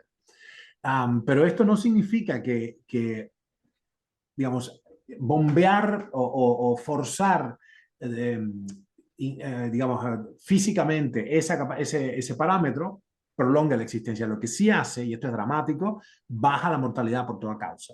Pero eso no significa a incrementar la longevidad. Esta es la confusión. Una cosa es que yo baje la mortalidad por toda causa y muera menos tempranamente. O sea, esto baja la tasa de muertes prematuras. Prematuras quiere decir antes de los 83. Pero otra, estamos hablando de llegar a 120. Y el exceso, y es muy obvio que ya es así, ya la data empírica es clara, el exceso de desgaste se paga con una vida más corta. O sea, te va cerrando la ventana de la superlongevidad, de la longevidad extrema. Entonces son dos conceptos separados. Uno es incrementar la probabilidad de no tener una muerte prematura. Bien, el entrenamiento hace eso más que ninguna otra droga. Y la otra cosa es poder pasar limpiamente de ese campo minado, que es la mortalidad prematura, y seguir en el juego, seguir en la conversación, para llegar a la longevidad extrema, que es en torno a los 120, dijimos, ¿no? Entre 97 y 123, casi seguro. Eso es posible ya ahora con la tecnología existente. Para nosotros, por cierto, para Jesús y para el resto. Entonces, el rollo es, yo pienso que hay un error ahí importante, es muy común en ciencias, y me da terror, mis puntos ciegos me dan terror, porque por definición, you don't know what you don't know. Entonces, yo veo muy claro los puntos ciegos de otros y los errores metodológicos, y digo, ¿cuáles serán los míos? Bueno, anyways, más allá de eso que me tortura, esto es un error. Esto es un error. Vale. Romperse entrenando. Imagínate, subir VO2 max después de los 40. Tienes que hacer un pacto con el diablo, ¿no? Y las ganancias que obtienes ahí se traducen en muy pobres incrementos de la longevidad máxima. Pero ni siquiera, por ejemplo, tú meterías en la ecuación, pues en este protocolo que estamos diciendo de 4 días de autofagia al año, 4 veces al año, 5 días de entrenamiento de fuerza, digamos, ¿añadirías a esa ecuación un par de días de media hora corriendo? ¿O crees que eso es perder el tiempo? Aunque no lleguemos a un extremo, aunque no lleguemos a un extremo de rendimiento. Claro, sí, bien, bravo, esa es la clave. La clave está en no verlo como una oportunidad Sí, para esa va hacer mi mejor pregunta. atleta. Quizá no lo he explicado con más Te quiero decir, dentro de los parámetros de longevidad, dentro de los parámetros de movernos dentro de la dosis mínima efectiva, si una persona hace entrenamiento de fuerza 4, 5 o 6 días por semana y combina además pues, con 2 días de jugar al tenis o de salir a correr media hora al trote cochinero, como decimos, ¿eso añade, es neutro o resta? Yo creo que resta un poco, porque enseguida uno pierde atención y lo que estás haciendo es gastando, gastando, gastando. O sea, Vale. en términos de fitness cardíaco, esto no lo digo yo, se lo dijo Roger Moorhouse, hay un librito maravilloso que se llama Perfect Fitness in 30 Minutes a Week. Este es un fisiólogo de la NASA, no es mi socio de la esquina, es un fisiólogo de la NASA que hizo el programa para ese grupo. Dice, si es en términos de fitness cardíaco, estamos hablando concretamente de fracción de eyección y todo esto, ¿no? FEI, búsquenlo después, lo googlean. Fracción de eyección es la cantidad de sangre que puedes sacar de la cavidad del ventrículo izquierdo un bombeo, ¿no? Y esto se deteriora seriamente en la patología cardíaca. Bueno, es un indicador universal. Para eso yo necesito, dice Moorhouse, Roger Moorhouse, dice, necesito 10 minutos de entrenamiento 3 veces por semana. Done. O sea que en términos de fitness cardíaco, de hecho, nosotros no vamos a bajar, no se baja la tasa de infartos y de muertes por infarto haciendo más ejercicios. Si no, ya no habría infartos. Como tampoco se baja con las estatinas. Entonces, es obvio que es la primera causa de muerte. Y cuando una civilización encuentra la causa primaria de algo, ese algo no lo ve más, ¿no? ¿Quién murió de sífilis en vuestro barrio o de viruela o de, no sé, poliomielitis en los últimos 3 años? Nobody. ¿Por qué es esto? Porque encontramos la causa primaria. Y difícilmente vas a ver a alguien morir de sífilis de tercer estadio o de tuberculosis ósea ahora, ¿no? Ya encontramos la causa.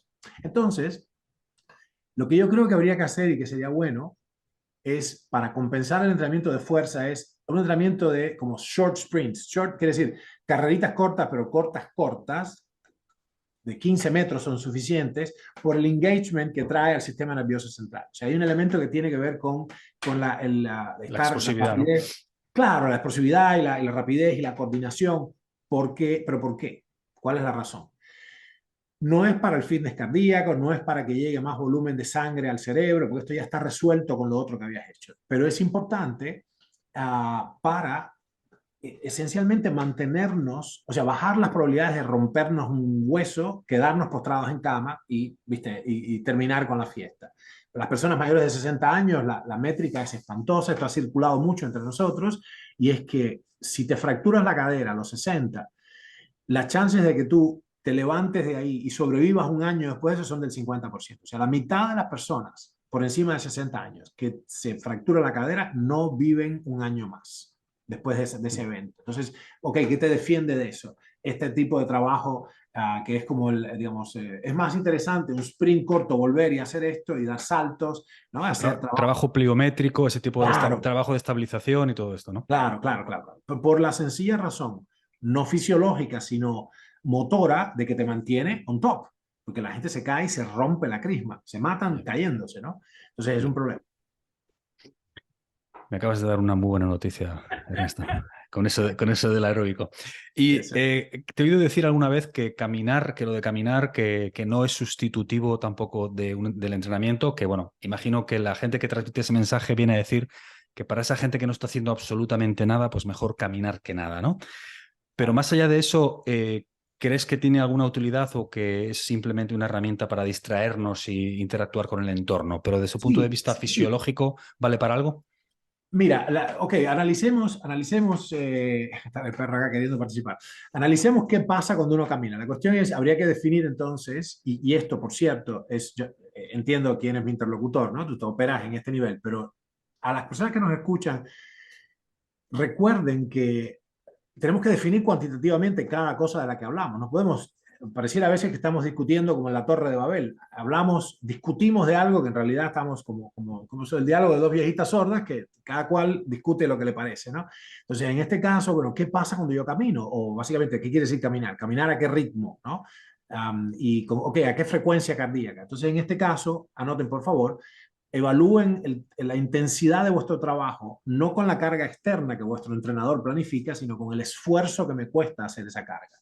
Por ejemplo, tú eres mucho mejor atleta que yo, obviamente, y por lo que te he visto hacer, yo soy un científico sedentario comparado contigo, y si nosotros hacemos tú y yo lo mismo, movemos 1000 kilos en paquetes de 10 kilos, de A a B, ¿viste? Alguien nos pone a hacer esto. Tú vas a pasear la distancia y yo voy a soltar el bofe. Es decir, la misma carga de trabajo a ti te va a resultar, vas a implicarte un esfuerzo de 100 pulsaciones por minuto y yo voy a estar a 160 pulsaciones por minuto. O sea que estoy entendiendo. Bueno, fantástico. ¿Quién es el caminante? Vamos a discutir el caminar. Es bueno, ¿quién es el caminante? ¿Quién está caminando? Francamente, una cosa interesante es, hace bien en muchos sentidos, mucho mejor que estar tirado, pero nuevamente tiene una utilidad que no va más allá de, por ejemplo, 20 minutos de caminata apacible, ¿right? Porque el asunto es que no me da demasiado si hace falta que haya, una de las cosas que encontramos en los esquimales, que explica la ausencia absoluta de cáncer en los esquimales hasta 1920, es que los tipos tenían que la presión parcial de oxígeno medida en los tejidos, no acá, no en el pulpojo de los dedos, en los órganos profundos, la presión parcial de oxígeno tisular era altísima, con lo cual entonces estaba garantizada la función mitocondrial. Sus células nunca tenían que pasarse a la fermentación desde el inicio del cáncer, ¿no? Bueno, así que caminar yo pienso que es útil en muchos sentidos, hace a la humanidad, te permite charlar con tu gente, ¿no? Te alegra, ves, caminas, te disfrutas, te desestresas. Yo lo uso directamente como un ejercicio de restauración de la atención, es decir, caminar apaciblemente, pero no como ejercicio, camino más despacio, más despacio. Bueno, pero esto no es nada, más despacio, más lento, más lento. Disfrutemos, caminemos, incluso si puede uno subir una cuestita y lo que fuere, está perfecto. Yo creo que es una muy importante actividad humana para restablecer la atención en la naturaleza. Definitivamente no en una caminadora, ¿right? Y ese sería actualmente mi opinión. Yo creo que es una actividad muy útil, que se disfruta mucho, en particular para gente que no hace ninguna otra cosa, pero tiene digamos, un valor limitado para empujar la longevidad máxima, ¿no? Ya, tiene un efecto marginal realmente. En lo que estamos hablando, dentro de la conversación, el contexto Sí. que tenemos es marginal, ¿no? Sí, sí, a menos que yo tenga 97 años y caminar sea Lo como único le que digo. hago. Ya, ya. Sí, pero no solo eso, no solo lo que haga, sino lo que pueda hacer y que me Ya. tome un esfuerzo importante. Si cuando yo sea un bisabuelito y caminar al lado tuyo me cueste 104 pulsaciones por minuto, cuando estoy en 60 acostado, bueno, ahí es un rollo, o sea, no me camines mucho porque me vas a matar. Y me serviría, por eso establecí primero, okay, cuál es el grado de esfuerzo, ¿no? Me serviría para activar la sangre y la linfa digamos, y cambiar los planos qué sé yo, estirar el iliopsoas y otro tipo de cosas, ¿no? Así que hay su utilidad, es una herramienta, pero no es lo mismo cuando soy un bebé que cuando soy un ancianito. Em, el aspecto de la respiración diafragmática, hablas mucho también de taoísmo, bueno, pues de estilo de vida oriental también. ¿Cuánto de importante meterías? Porque también te he oído en muchas conferencias, en muchos vídeos, hablar de la cuestión de la respiración diafragmática y la importancia de la respiración en general, ¿no? Sí. Bueno, más allá de que esto hay mucha literatura, hay muchos libros, hay muchos recursos donde la gente se puede referir o ir para intentar mejorar este frente, pero en toda esta escala de todas estas variables de las que llevamos un rato hablando, ¿dónde meterías una correcta respiración y un trabajo de respiración? Mira, a ¿Está ahí mí, arriba? ¿Está arriba o...? sí, sí, sí, está en el medio, porque es imprescindible. A mí me curó de tuberculosis, por ejemplo. Yo tosía sangre, estaba hecho rosca cuando conocí a mi mujer, que fue quien me enseñó Qigong, y 30 años atrás yo no hubiera sobrevivido. O sea que es crucial, lo que te da es crucial. De hecho, la razón por la que pude hacer luta libre, jiu-jitsu, qué sé yo, y competir y llegar a ser, bueno, campeón nacional, allá vivíamos en Argentina, es por el Qigong, es la respiración. Yo entrenaba lo mínimo posible, no podía mover al otro día. Todos mis contrincantes y mis compañeros tenían 20 años menos que yo. Esto fue a los 40 que salí campeón nacional. Y eso es solamente por el Qigong. Pero más allá de eso, el asunto es que lo que te da esta cosa del bajo vientre, así, ahí, esta cosa que te da algo que no alcanzamos bien a explicar, salvo con las palabras de los chinos, que se mueve el chin chi, todo el rollo, es la energía de la esencia, pero da algo que es muy diferente a hacer esto, ¿viste? Respirar con el buche, como las palomas, ¿no?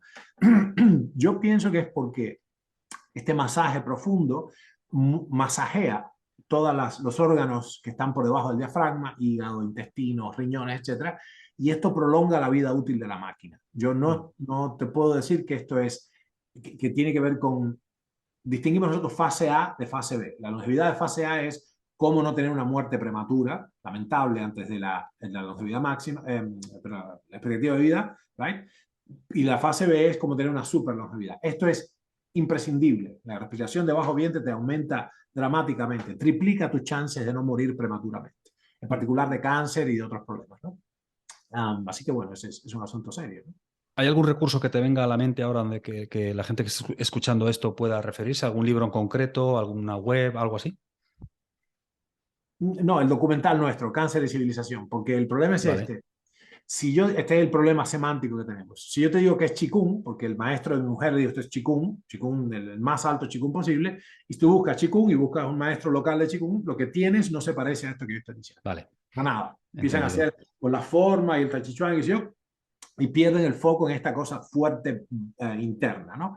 Mm. Por ahí, para que no quede en el aire la conversación, miren el documental nuestro, que se llama Cáncer y Civilización, en busca de la salud perdida, y ahí mostramos algunas de estas cosas y se ven algunas de las, se ve lo que estamos diciendo muy de bajo vientre, y entonces ya tienen una referencia, no van a aprender ahí, pero tienen una referencia visual de, ok, qué buscar, ¿no? ¿Dónde lo encuentra la gente? ¿En tu web? ¿En Sí, en la Ernesto? web nuestra, sí, está en YouTube, está en la web, sí, sí. Cáncer y Civilización, sí, sí. Quería hablar antes de empezar a pensar en cerrar. Bueno, tenemos todo un poco de tiempo, tenemos tiempo. Siento volver un poco, pero no es cómo funciona también mi cerebro, que va de un lado para otro, así que no pasa nada. Muy bueno, muy bueno. Muy bueno. Tengo que volver Veo un las poco. redecillas, te veo y te veo pensar. Muy Sí. bueno. Quiero volver un poco al tema digamos, estar relacionado con la nutrición. Eh, ¿Tú recomiendas llevar un diario, una especie de registro con diferentes variables, vamos a decir, biológicas, o como un log de barco casi, ¿no?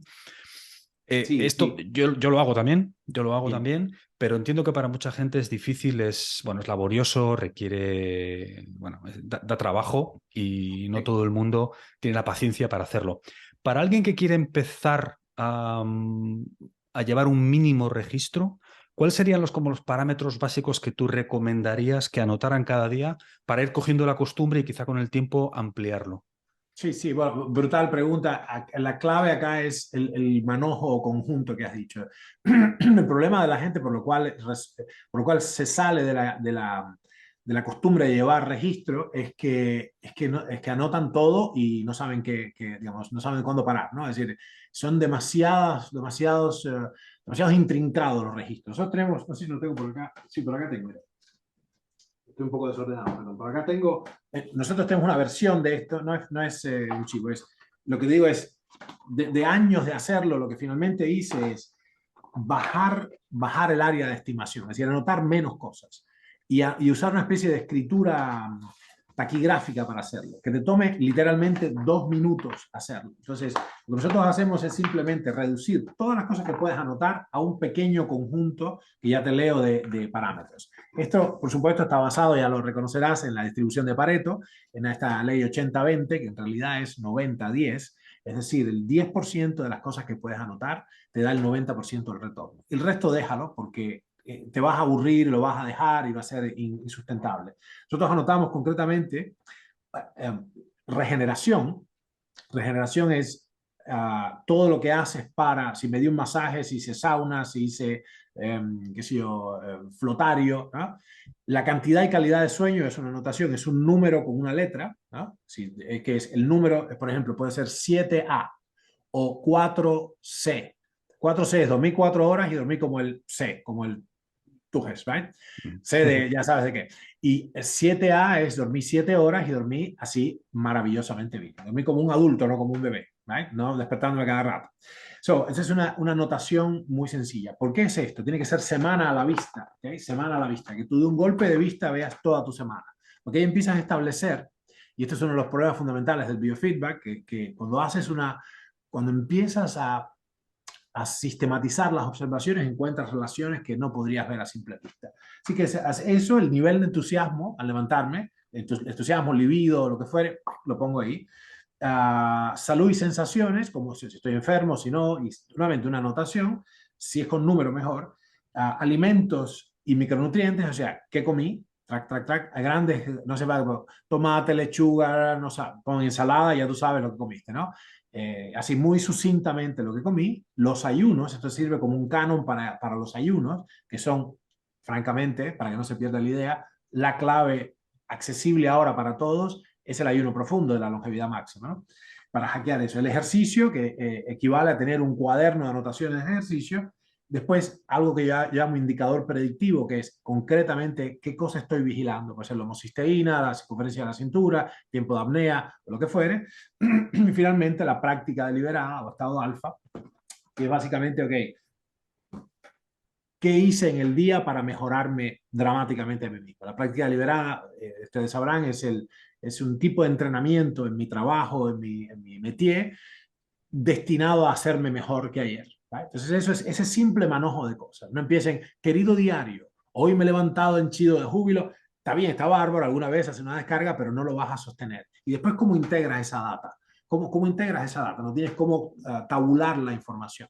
Así que es eso, redondeando. Sí hay que anotar, porque esto produce un efecto tremendo. Cuando yo sé que a la noche, por cierto, esto se hace con una luz cálida, baja, roja mejor, en el papel, no en una pantalla, antes de dormir ritualísticamente. Es un último acto analógico, offline, de hacer. Y esto lo que dice es, al día siguiente estoy atento, porque sé que a la noche tengo que sentarme a registrar, y yo tengo que estar atento de lo que hice. Mucha gente no tiene la menor idea de qué pasó en la semana, porque no se vio, digamos, precisado a anotarlo. Y bueno, lo interesante es que hagan lo numérico, o sea, un conjunto limitado de factores, los que ustedes sientan que son los más importantes, tabulado numéricamente y que me permita hacerlo a lo largo de los 52 semanas del año. Y esto se ha probado que es así tremendamente efectivo. Hay que hacerlo, ¿no? O sea que más allá de efectivamente establecer relaciones y patrones, además te hace estar más presente realmente cómo me siento, cómo he dormido, que de otra manera quizá pues seguimos en piloto automático y ni siquiera nos Claro. damos cuenta de nada de lo que ha pasado, ¿no? Cero registro, sí, sí. En ese sentido, mi maestro decía, la mejor clase de atención es la que se suscita indirectamente. Entonces, como yo sé que tengo que anotar a la noche, hay una parte de mí que atiende, se mira a sí misma mientras sucede la vida, ¿no? Que es mi forma Mm. de meditación, por otra parte. Yeah. Una de las cosas que yo apunto, quizá entraría en lo que has dicho de qué variable, creo que has dicho, ahí tenéis una casilla que es algo así como una variable bio algo, creo que has dicho. Yo apunto la glucosa porque, bueno, es una Claro, de un mis indicador obsesiones, predictivo. es una de mis obsesiones, la glucosa y la tensión arterial. Tú Claro. tienes unos estándares de objetivo de glucosa admirables en cuanto a muy limitados en comparación a lo que se dice por ahí, y lo que dice Internet, que que por cierto, para quien esté escuchando, no todo lo que dice Internet es cierto, señores, ¿eh? O sea, que porque esté en Internet no quiere decir. Entonces, me gustaría que ahondaras un poquito en esto. ¿Cuáles son tus parámetros razonables de glucosa? Y sí, y mi pregunta concreta para ti es si picos extremos de glucosa puntuales los ves como algo evolutivamente admisible y de bajo riesgo, o eres de la escuela que piensa, porque aquí no he conseguido hacerme una imagen clara, o si eres de los que cree que nunca debe haber picos de glucosa o que cualquier pico de glucosa es negativo en sí, ya sea uno al año o uno diario. Sí, sí. Bueno, es una pregunta importantísima que has hecho porque además, aparte de las aguas, ¿no? Mi experiencia, o sea, el concepto que tengo de esto, me apresuro a decirle a la audiencia, no proviene de unas lecturas diferentes a las que ustedes han hecho. Antes bien proviene de mi experiencia de terreno con probablemente los últimos grupos humanos que aún viven a usanza paleolítica, por razones geográficas, religiosas, culturales, etc. Los grupos Inuit, nosotros hicimos 3 expediciones separadas a Nunavut, al Ártico canadiense, y tenemos guías allí, tenemos amistades, hemos hecho amistades muy sólidas con esta gente, ¿no?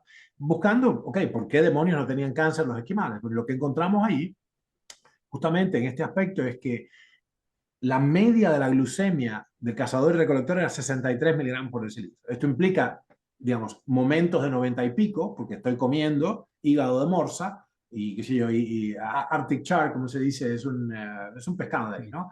Y momentos en que estoy cazando 3 días sin nada que comer, o con un pedacito de grasa de foca y tengo 33 de glucemia.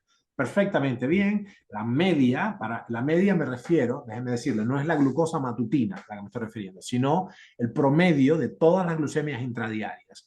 Esa investigación, verán en el documental, la hicimos con un aparato que se llama Dexcom, que es un chip digamos, es subcutáneo, es un chip que se mete, trácate, y mide la glucosa intersticial, no la glucemia, no la en sangre, un paso más acá, la intersticial, ya en el tejido. Se clava ahí, nosotros vamos a ponerla en áreas que no sean grasosas, sino que esté más cerca del área subcutánea o del músculo mismo. Es un pelito así, el sensor es un pelo que se mete, ¿no? Sensor electroquímico. Bueno, y lo que vimos ahí es que el promedio de todas las glucemias intradiarias de los cazadores y recolectores y de los que estábamos, de los Kabluna, ¿no? Los caucásicos que estábamos ahí en la investigación, era 63 miligramos por decilitro, más o menos 2 miligramos por decilitro de error.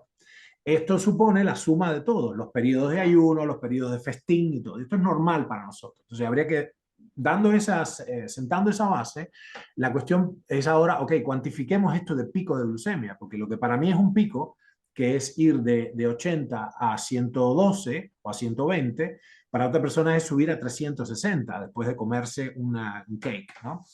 Entonces lo que pasa acá es que si no yo creo que hay que vigilar mucho eso y en definitiva lo que hemos hecho nosotros es ya cambiar, medimos la glucemia pero por razones operativas, pero no es un target nuestro. Nosotros no queremos, digamos, no nos fijamos en la glucemia matutina en particular, porque dos personas pueden despertarse a la mañana con idénticas glucemias, 83 digamos, pero las rutas son muy diferentes, uno hizo así y otro así, ¿right? Es decir, uno tiene mucho más resistencia insulínica que otra, pero tú no te das cuenta si solo miras la glucemia matutina. Es un error metodológico importante que todos cometimos durante décadas y lo que nosotros miramos directamente es, no me cuentes el drama, dime el resultado. ¿Cuál es la hemoglobina glicosilada? Y ahí entonces lo importante, si tú tienes como target la hemoglobina glicosilada, es decir, ok, bueno, ¿y cuál es la óptima? No la normal, la óptima. Lo más normal del mundo es estar diabético. Entonces, diabético como lo definimos nosotros. Entonces, la hemoglobina glicosilada que ustedes van a ver, ustedes que nos escuchan, que tiene un rango de distribución normal, yo quiero estar en lo más bajo del rango. Está cerca de 4, no de 6. Y aquí admiten 5.8, un disparate. Nosotros pensamos que hay que estar óptimamente en 4,5, por debajo de 4.7, por ejemplo, de 4.7% de hemoglobina glicosilada. Lo van a encontrar como hemoglobina 1A o A1, ¿no? Mm. O sea, en torno a 4. Ese es tu estándar de oro. Ojalá, ojalá, ojalá. Y eso, lo que encontramos es que eso no se puede hacer así nomás. La gente hace un montón de cosas y no logra bajar de 5 y pico, porque para que realmente baje esto, tienes que llegar a glucemias muy profundas, definidas de esta manera, definidas como por lo menos 3 desvíos estándar para abajo. Si tu media glucémica es 86, tú tienes que, y tu desvío estándar es 12 miligramos por decilitro, o sea, fluctúas entre 70 y pico y 100 algo, tienes que bajar 36 miligramos por decilitro durante un tiempo, quedarte ahí para que el organismo se entere de que eso pasó. Y ahí es que se libera la hemoglobina glicosilada. O sea, para quitar la glicosilación, no me da tiempo explicar ahora lo de la histéresis, el mecanismo de histéresis transcripcional, pero no puede haber solución de medias tintas. Si quieren resolver de verdad el síndrome metabólico y todo esto, hay que hacer una muy profunda búsqueda de la hipoglucemia sostenida severa, que no pasa nada, porque si no es medicamentosa, si es espontánea por el ayuno, el cerebro come cetonas encantado. Es más, no sé si sabían, el cerebro prefiere las cetonas, preferencialmente toma hidroxibutirato, si pudiera elegir, pero no le damos nunca la posibilidad. Entonces, bueno, con esto, el target, para redondear la idea, el target que yo considero hoy día, después de muchos años de hacer incorrecto, es la hemoglobina glicosilada. Haz lo que tengas que hacer con la glucemia, operativamente es importante para entender. Yo, por ejemplo, en vuestro hermoso país me comí una paella de no sé qué negra y tuve 18 horas de hiperglucemia relativa a mí. 18, no lo podía creer. Es Como estoy terrible. midiendo minuto en minuto, digo, esto que nunca más, como arroz por la noche. Thank you, Brian. Thank you. Estoy fastidiando a mi cuñado acá que me dio ayer de comer arroz con pollo por la noche. Muchísimo. No le La, iba a decir. la- la paella es terrible. Yo me gusta ¡Uf! hacer estudios. El sushi, la paella, por lo menos en mí, quizá en otras personas el arroz no tenga un efecto tan marcado. En mí es terrible. Me dura como 20 horas, estoy por encima de 160, no baja. Mm, Terrible, terrible, terrible. Y mm, esto no sucede sin pena ni gloria, mis amigos y no. amigas. Esto tiene un impacto, porque cuando te acostumbras a mirar en largos periodos, yo quiero masa estadística, masa de datos. Y lo que te dice la data empírica es, ok, necesito bajar estas curvas que se llama curvas de excursión adversa, me cuesta pronunciarlo, excursión adversa, es decir, en el territorio adverso de la glucemia, ¿cuánto tiempo estoy por arriba? Como una nube que está siempre así. Yo quiero estar lo más bajo posible en el tiempo. Entonces, sacándole prácticamente a esto acá, digamos, bájenle poder a la idea de la glucemia matutina, porque eso hace que la gente esté durante décadas pensando, está bien, está normal, y finalmente debutas con una diabetes tipo 2 y tú dices, ¿cómo es posible? Si siempre estuve normal, ¿qué pasó? Y lo que pasó es que cuando tú miras la glucemia matutina, te has perdido todo el drama de las últimas 12 horas, el drama glucémico, ¿no? El hipogludrama ¿no? O el glucodrama de las últimas horas y es terrible, o sea, es un daño sistémico expresado en la hemoglobina glicosilada. Así que ese es el target para el indicador predictivo que debíamos sustituir es esto, no glucemia, hemoglobina glicosilada. Por sus Ya. obras le conoceréis, o sea, Mm. si está baja, hiciste bien las cosas, sabe Dios por qué, pero es así. Ernesto, estamos comiendo alimentos muy densos nutricionalmente, cantidad calórica lo justo para estar en el punto de equilibrio ese perfecto, no comer en exceso, pero estar suficientemente alimentados. Estamos haciendo entrenamiento de fuerza 4, 5, 6 veces por semana. No estamos haciendo aeróbico en exceso, que eso es gasto energético inútil. Estamos caminando para interactuar con el entorno, para relajarnos, para socializar. Estamos haciendo todas estas cosas que hemos hablado en esta conversación, pero aún así hay un grupo de gente ahí fuera que quiere ir un paso más allá. Y para eso hay un montón de laboratorios muy listos, como tú decías antes, que quieren patentar sustancias y que quieren, bueno, lo digo porque quitarle hierro al asunto, pero es una realidad que estas moléculas están en la calle y que se anuncian como antienvejecimiento y tengo mucho interés en saber qué es lo que piensas. Sí. Has nombrado antes a Sinclair con el NMN, que es un gran defensor del NMN, de la metformina. Eh, ¿Cómo ves tú el NMN? Y si puedes explicar muy someramente qué es para quien no lo tenga claro. Sí, sí, vamos a decirlo de la manera más sencilla, es el precursor, es un grupo de sustancias familiares a la vitamina B3, llamada niacina o ácido nicotínico o nicotinamida, ¿right? Son diferentes, son vitámeros, digamos, cuyo rol fundamental es servir o sea, de materia prima a una enzima muy poderosa que se llama nicotinamida adenina-nucleótido, NAD, ¿no? Y ese NAD es importantísimo, es un equivalente de reducción, hace un montón de funciones, es una moneda de cambio de la economía corporal. Y además de eso, lo que se ha visto es que es muy útil para activar ciertas otras mecanismos de reparación. Entonces, los mecanismos de reparación, en particular del ADN, sufren porque en el tiempo, con los años, declina su capacidad energética. Se va volviendo más chiquitico el tanque de gasolina de esos aparatos, ¿no? Dependientes de nada. Entonces, el asunto es si podemos dar cantidades suplementarias de vitamina B3, niacina, ¿okay? O cualquiera de sus formas, NMN, niacinamida, las otras cosas, para subir, rellenar ese déficit energético que ocurre con la edad de la enzima NAD que repara, digamos, que da energía a las sirtuinas, a las enzimas reparadoras, etc.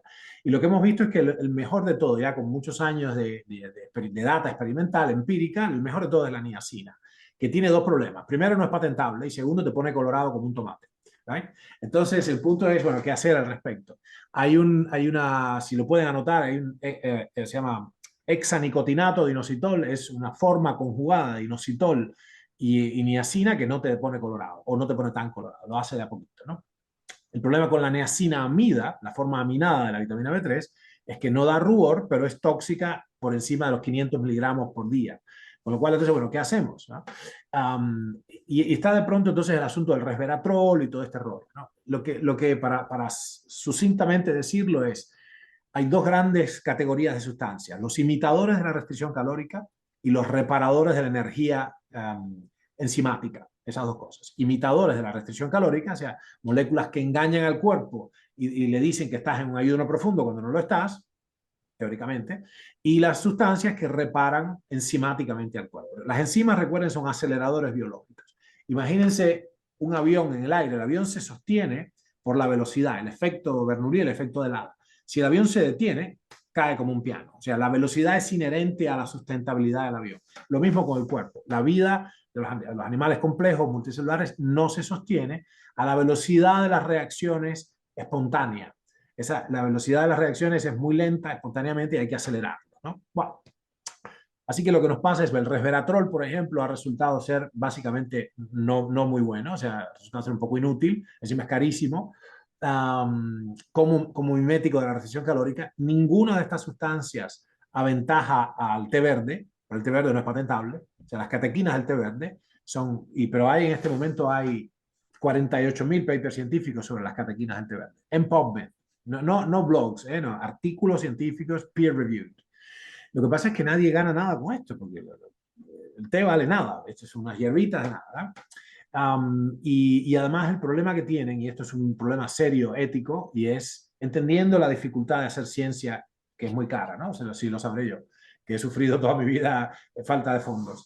Entonces yo una vez que entro, invierto en una línea comercial y saca resveratrol, no sé qué, los 4 miméticos de la restricción calórica, y de pronto aparece un conjunto de evidencia que me dice que esto no es tan así, no tengo como echar para atrás todo aquello. Tengo contratos, tengo acuerdos, he comprado material, tengo líneas de distribución, tengo un montón, miles y miles y millones de frascos en las góndolas.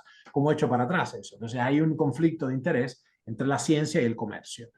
No hay duda ninguna de que es necesario el comercio o no funcionará la ciencia. O sea, la empresa privada es crucial porque es lo único que mueve la ciencia. No es el dinero del Estado el que mueve la ciencia. Todas las grandes cosas de la ciencia se han hecho con private enterprise, desde el proyecto de genoma humano, con Craig Venter y todo, ¿no? Todo. Así que, bueno, el rollo con esto, mi posición actual es que estas sustancias, los miméticos de la restricción calórica, son útiles, pero deben ser usados en el contexto correcto. Es decir, en el contexto del propio ayuno. En ese caso sería una forma profunda o moderada de restricción calórica y ahí los imitadores. Si no, yo digo, es como tratar de permanecer, yo tengo estas toallas de algodón egipcio que son súper secantes. Yo lo quiero permanecer seco. Entonces me envuelvo en toallas y me tiro a la piscina. Entonces, es un poco demasiado. Estamos pidiendo peras al olmo. Estamos usando imitadores de la restricción calórica, se llaman Calorie Restrictions Mimetics, o CR Mimetics, en el contexto de un banquete.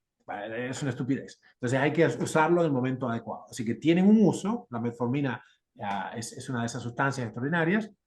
Es un análogo de la rapamicina, rapálogo, y otras sustancias. Y mi rápido consejo es usen esas sustancias en el contexto de una auténtica restricción calórica, eso para acentuar el efecto. En particular, lo mejor de todo es ayuno y té verde a la vez. Eso es así, multiplica por 3 el efecto.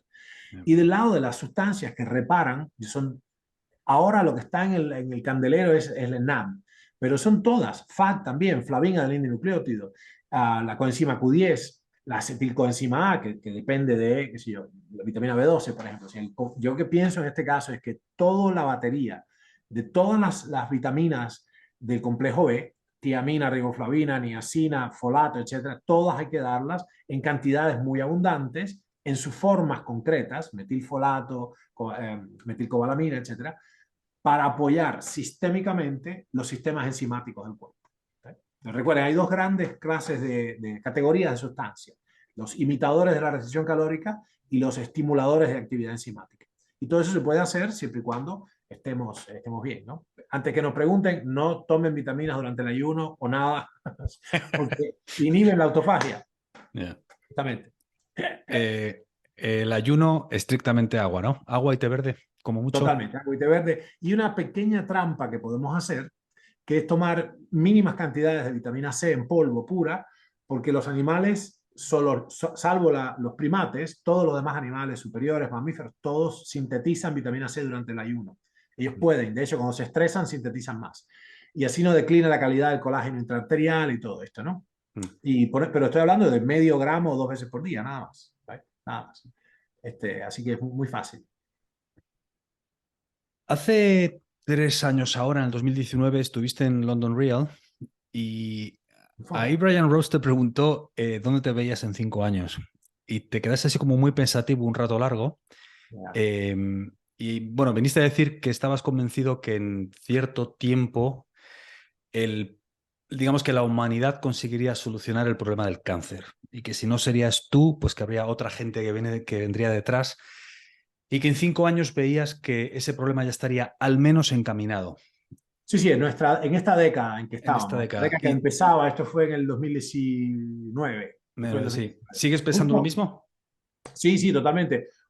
El problema es que para mi enorme sorpresa, con el sacudón de la gripe de Wuhan, de pronto, para mi horror, me di cuenta que era posible perfectamente, um, digamos, suprimir la ciencia, de que había una supresión del discurso científico que yo no creía posible. La ciencia, la esencia misma del método científico es que tú tienes una hipótesis, yo tengo otra, la debatimos civilizadamente y diseñamos un conjunto de experimentos cuyo propósito es elucidar la verdad, es decir, refrendar o, por el contrario, validar mi hipótesis de trabajo frente a la tuya. Y se va construyendo el conocimiento con todo esto.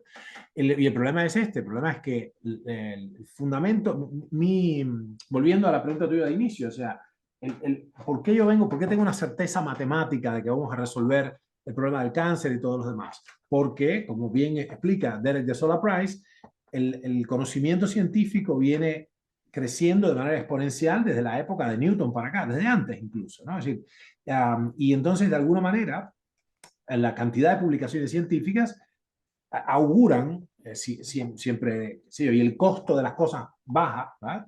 Baja de manera digamos, predecible, es una ley de poder.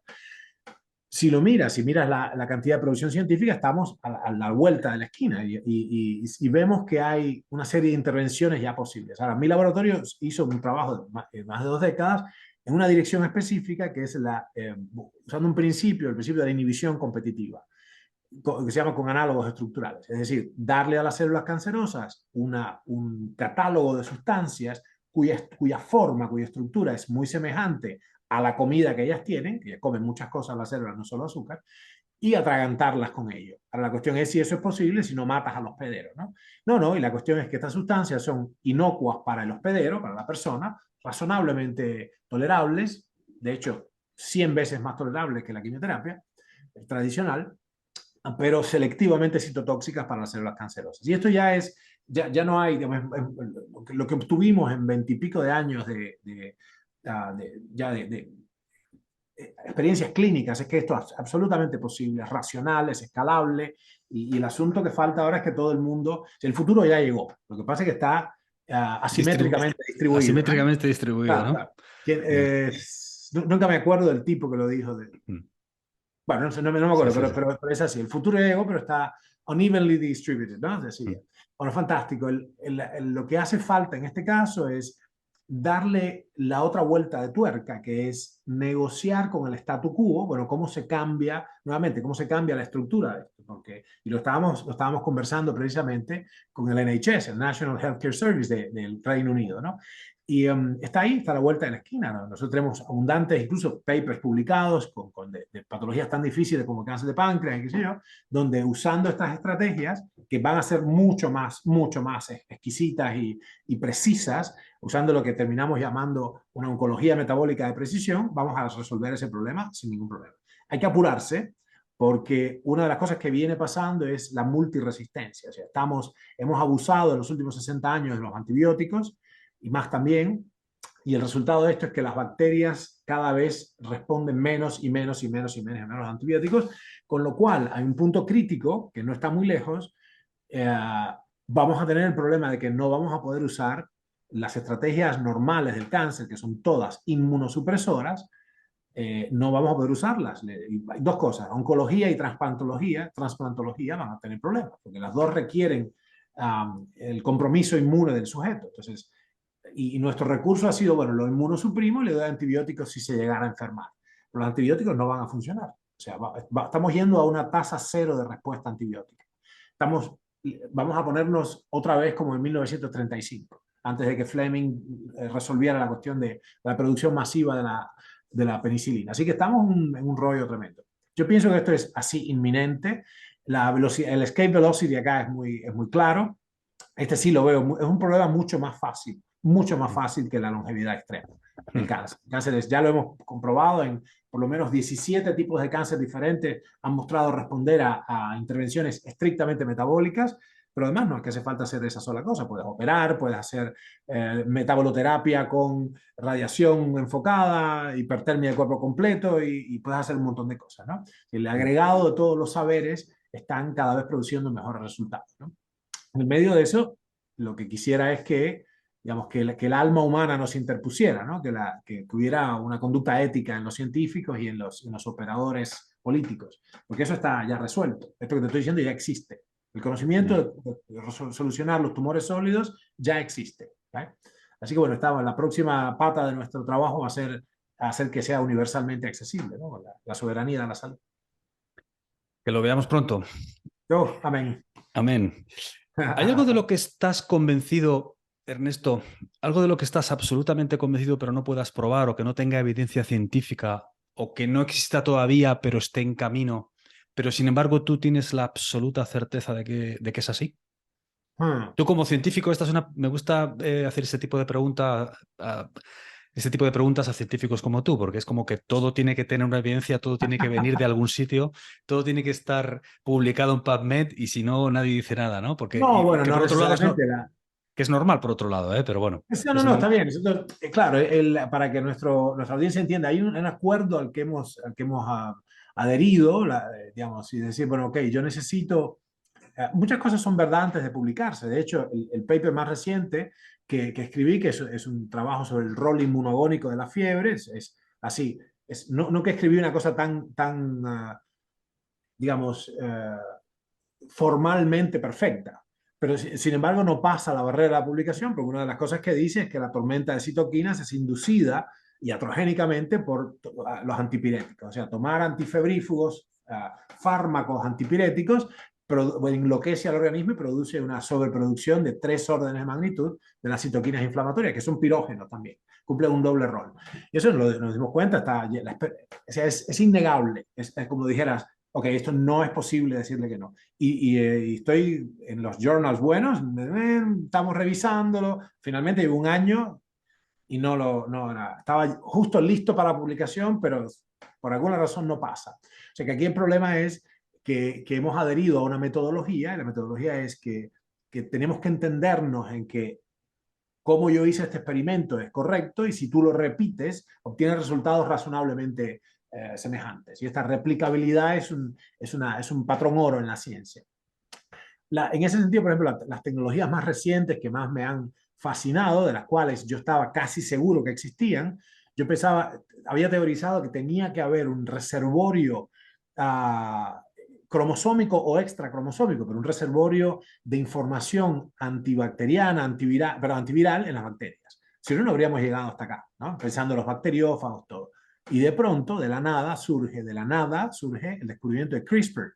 CRISPR-Cas9 es una cosa increíble, es una máquina, es una biblioteca antiviral que tienen las bacterias, los procariontes. Y eso, imagínate, si ellas tienen eso, ¿qué tendremos nosotros? Lo pueden buscar como CRISPR. Esto es una cosa muy importante y reciente, se pronuncia así, son unos clusters, de unas secuencias de ADN que se llaman palíndromos, son como ¿viste las palabras estas que se leen igual para atrás que para adelante, ¿no? Sí. Ana o, qué sé yo, Neuquén, una cosa así, ¿no? Había un viejo palíndromo, daba arroz la zorra a lavar. Bueno, anyways, y se descubrió que había como unos clusters, ¿no? De estas secuencias palindrómicas repetidas y que ahí lo que estaban haciendo era como el marco de una biblioteca. Y al lado de eso había una información, un pedazo de ADN viral, o sea, un pedazo de genoma viral. ¡Wow! ¡Qué sorpresa! Así que eso que no había evidencia, que yo pensaba que podía ser, ya es. Y por otro lado, bueno, hay otras cuestiones, hay hipótesis muy difíciles en biología, y el creacionismo de vez en cuando levanta su molesta cabeza. Es todo un rollo, ¿no? Por ejemplo, he visto científicos de primera línea decir, el genoma no está diseñado para, bueno, mira, ¿cómo? ¿Quién lo diseñó? Pero espera un segundo. Entonces, el discurso es difícil ahí. No hay ninguna evidencia de que no exista una inteligencia creadora, por ejemplo. No hay ninguna evidencia. O sea, no hay evidencia de nadie puede demostrar la existencia de Dios, como sea que lo definamos, ¿no? Mm. Pero tampoco existe lo contrario. O sea, tampoco hay una argumentación en contra. Nadie puede demostrar razonable y definitivamente que no existe una divina inteligencia creadora. Y yo pienso que la cosa se complica y se complica cada vez más, ¿no? Mm. Mientras más sabemos, más increíblemente asombroso es la complejidad y riqueza del mundo. Y yo pienso que ahí ese sería mi último refugio de espiritualidad, es que existe sin estar probado una incomprensible inteligencia divina que alberga todo dentro nuestro, pero que no puede operar en lugar nuestro. Es decir, esto es una vieja hipótesis, ¿no? Es, son mundos dentro de mundos, y lo que yo veo es que la complejidad ha emergido, la vida ha emergido desde moléculas muy simples, que átomos de hecho, que están ahí, y con un manojo de leyes, un conjunto muy pequeño de leyes atómicas, se van armando estructuras más complejas, y surge la vida, después surge la conciencia, y bueno, ahí me parece que hay un aspecto, cero evidencia tengo de lo que te estoy diciendo, pero albergo en mi corazón una especie y es con el centro emocional que lo puedo agarrar, no con la cabeza, de que hay algo imposible de definir con palabras, que es la fuente de todo, ¿no? I think. Pues no se me ocurre otra mejor manera para terminar esto, Ernesto, Gracias. que, oye, muchísimas gracias. Creo que la ciencia y el mundo tienen mucha suerte de tenerte, como decía al principio. La Es una suerte es pena mía. que es una pena que hayas tenido que dejar el jiu-jitsu y la guitarra, ¿eh? ¿Cómo sabes eso?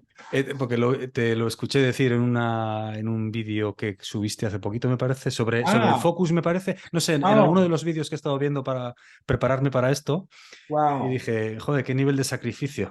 Mira, pues me duele cada día, te digo, me duele cada día. Es Eh, tremendo. Extraño los callos de los pulpejos de los dedos y todo, de la guitarra.